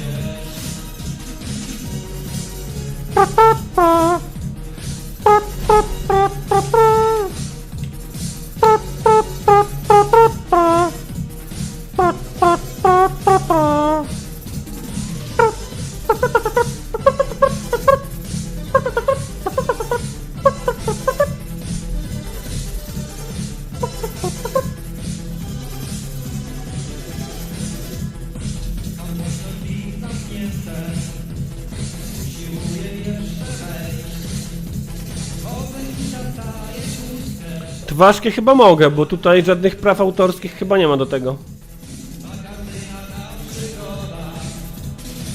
Zaczęła właśnie się.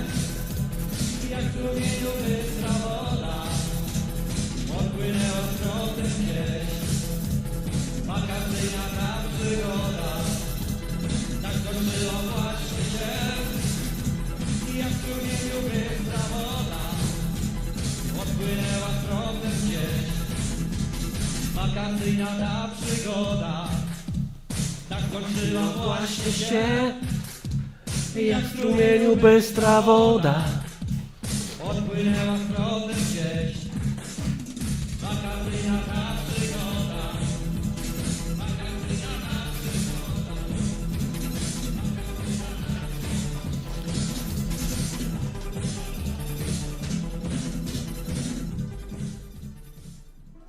No i tak, słuchajcie,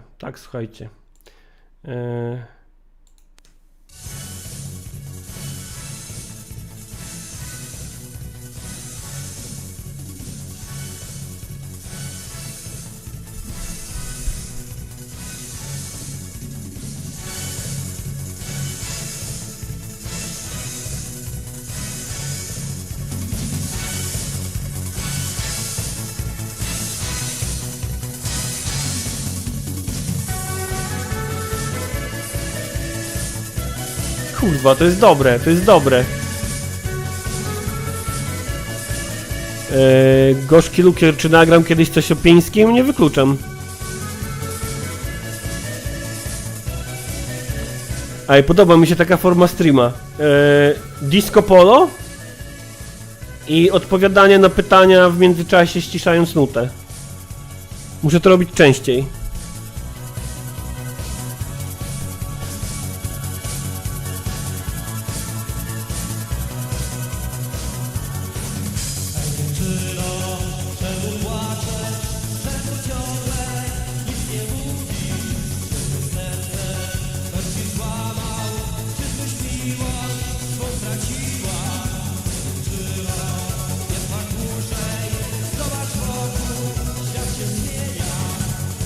No tak, słuchać inspiracja New Order. Był jeszcze taki zespół, ale tutaj mogą być już prawa autorskie. Nazywa się Jantix, nie wiem czy kojarzycie. Taki właśnie absolutnie między Disco Polo a New Order. I w 92 z piosenką Atlantyda bodajże i z piosenką Atlantyda i jeszcze z taką piosenką o Ruchańsku byli chyba w Opolu w 92 roku.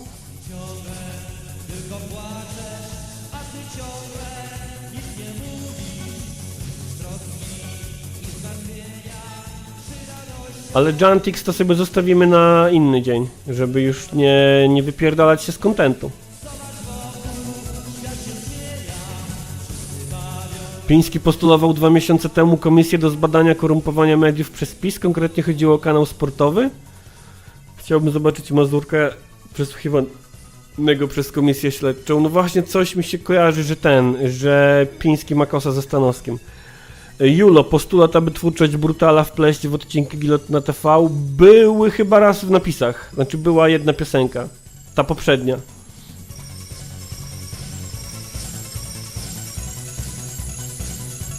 Pod wodospadem marzeń, tak się nazywał hit Jantixu, no.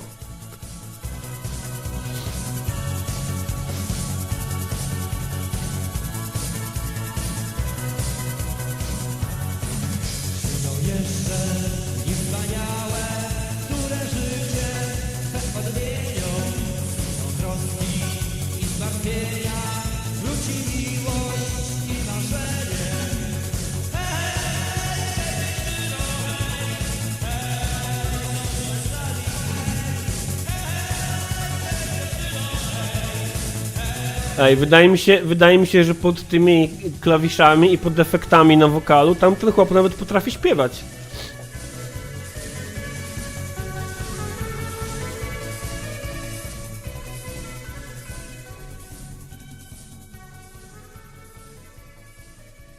Elo, Karol Rosmanka, ja też powoli stay brutal. Ja też powoli tutaj już chyba będę kończył, bo obawiam się, że brniemy w bardzo niebezpieczne rejony. Kamil Dec, kurde to nie brzmi jak Disco Polo. Spoko, słuchajcie, sprawdźcie sobie Brutala na YouTubeku, ewentualnie możemy też dalej na streamkach poeksplorować później ten obszar polskiej kultury. Ej, wiecie co, ja bym chciał jeszcze tylko obczaić to Mumio i obczajmy Mumio. I idę, chciałem powiedzieć spać, ale nie spać, przeciwnie, idę nie spać, Żubr ma podświadomie parcie na jakieś balety, mordy, ja bym zadyszki dostał. Mateusz Noga, dzisiaj będę to katować, jazda z Brutalem.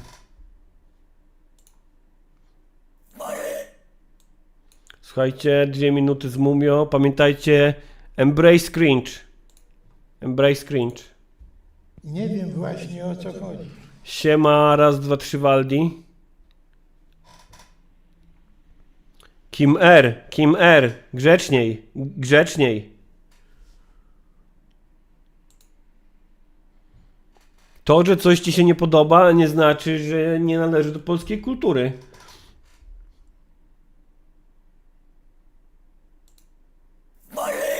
Dzisiaj jest dzień święto Boba i Marleya, bo to ja to rozszerzam na Boba i na Marleya.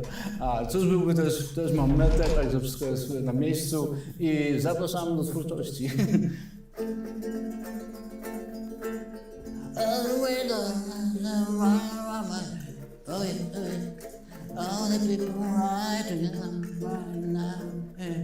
No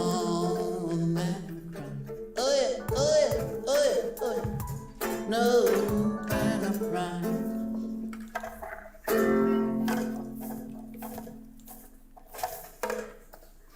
No, a propos tłumaczenia, bo też w krajach tych naszych się uważało, nie będzie kobiet, nie będzie płaczu.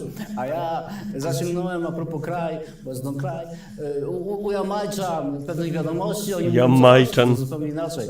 To jest, nie kobieto, nie płacz. Coś możemy zrobić dla tych kobiet.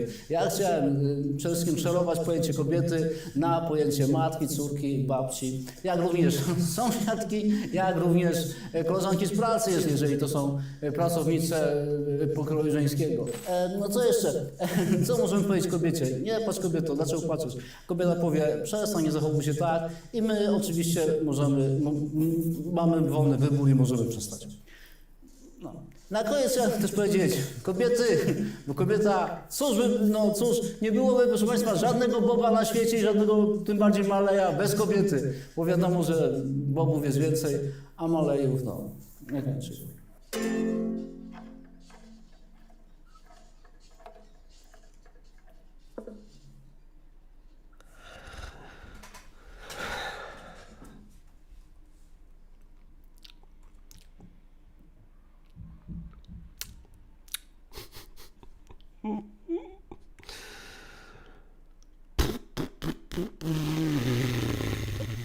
Przypomniała mi się straszna rzecz. Ale nie wiem, czy chcę wam to robić jeszcze dzisiaj na koniec tego porannego streama. Czy chcę wam to robić? Czy chcę wam to robić? Kurde, no muszę odpowiedzieć sobie na to pytanie.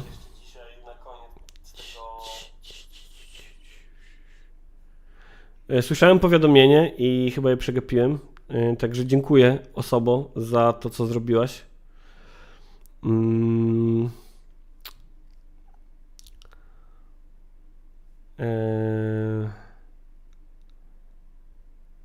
Słuchajcie, czy chcę wam to robić na koniec? Kurde, zrobię wam to, kurwa.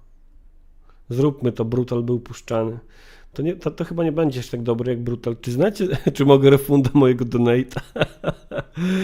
Słuchajcie, czy znacie taki zespół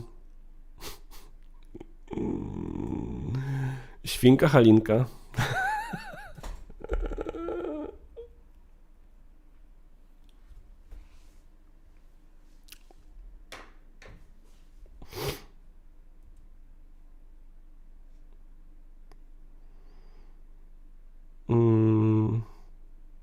Czy znacie taki zespół? Świnka Halinka?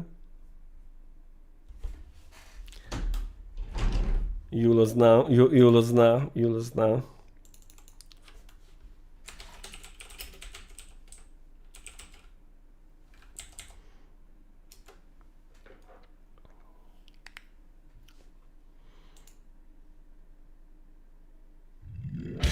Highness Class of Operation!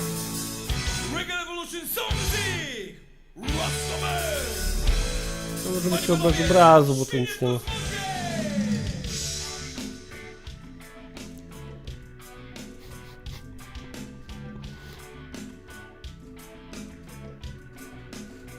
Ten Bob Marley mnie tak...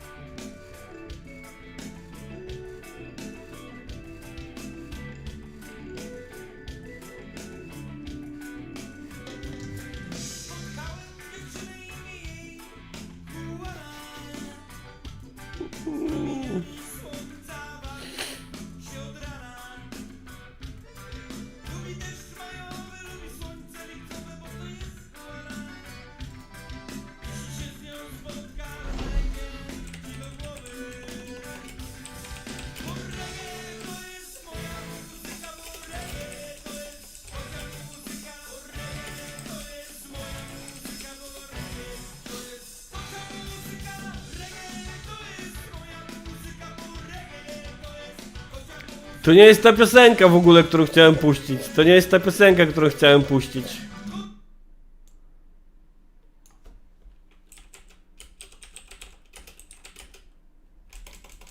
To w ogóle nie jest ta piosenka.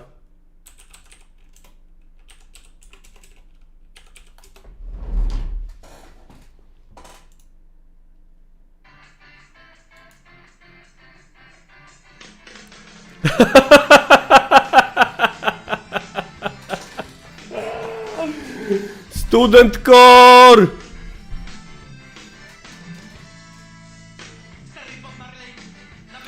Właśnie, Adam, a co jak masz Rastafarian polskich wśród swoich wyborców?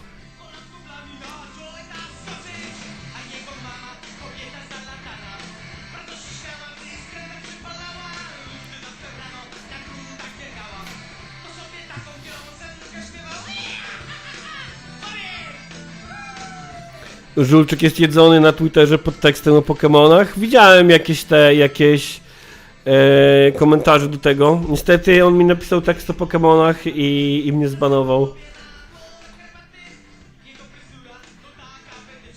Emmet, Wojtek, ale wiesz, że zapuszczanie polskiego reggae wsadzają do więzienia? Ja mam nadzieję. Mam nadzieję, że to jest nielegalne.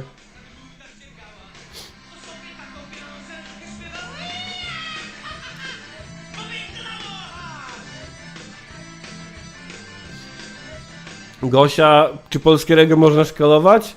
Moim zdaniem można. Nie łomemy nie mlotkiem, przeniósł gwal, lecz kotkiem za plotkiem. Tak, tak, tak.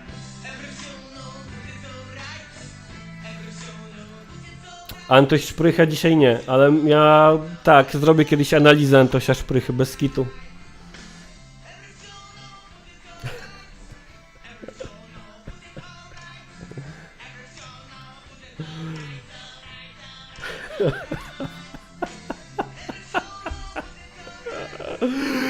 I grasz z kartezjańską prokuraturą. Melvin 161, reggae można szkalować, a disco polo nie? No fajnie, tak. Tak uważam.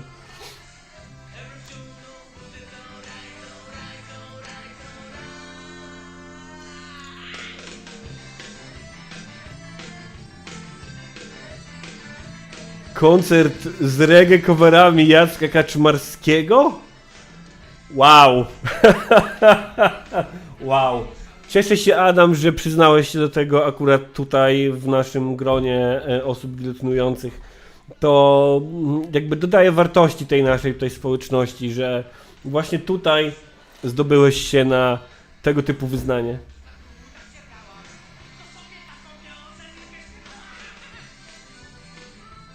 Bardzo mnie to cieszy.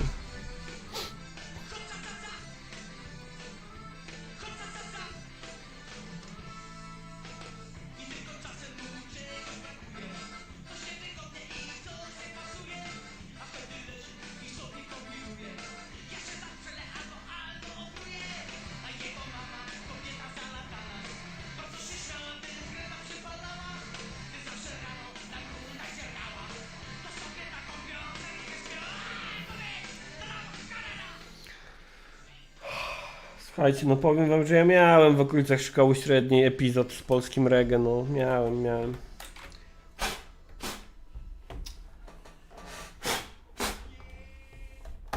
Potem zrobiłem sobie dready zasrane. Aczkolwiek jak zrobiłem sobie dready, to już jakoś wcale nie słuchałem reggae. Po prostu chciałem mieć dready.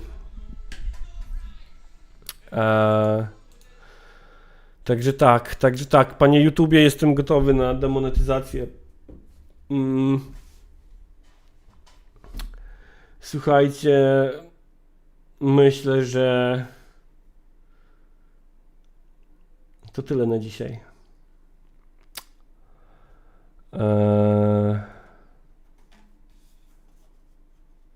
Siema Salem Nights, Eloszka. Mury w wersji reggae? Ja pierdolę, ty. Ja pierdolę. Kurwa.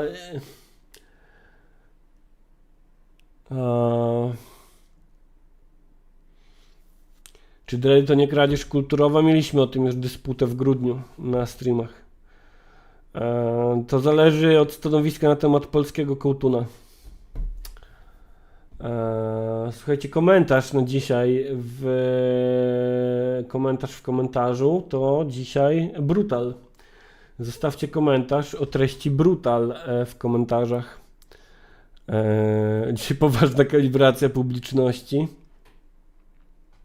Nie, myślę, że o ile polskie reggae raczej na streamach raczej małe są szanse, żeby wróciło polskie reggae na streamach, ale Brutal myślę, że powróci.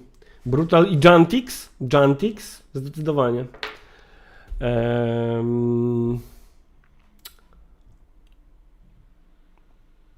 Także tak, właśnie, Brutal to jest komentarz na dzisiaj.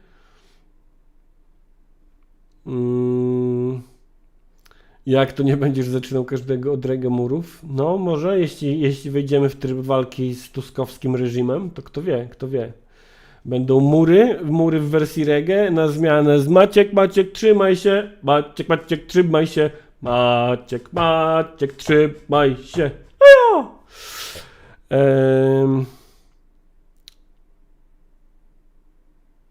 Tak, Brutal to jest komentarz na dzisiaj. Pamiętajcie o tym, że możecie wspierać egalitarny program o charakterze opiniotwórczym na platformie patreon.com/gilotyna, na platformie patronite.pl/gilotyna, jak i również bezpośrednio na YouTubie. Kim R mówi strzała idę sprzedawać, a ja przeczytałem to strzała idę przedawkować i myślę sobie, co jest, kurwa. Będzie reggae słuchał, patrz, będzie reggae słuchał albo słuchała.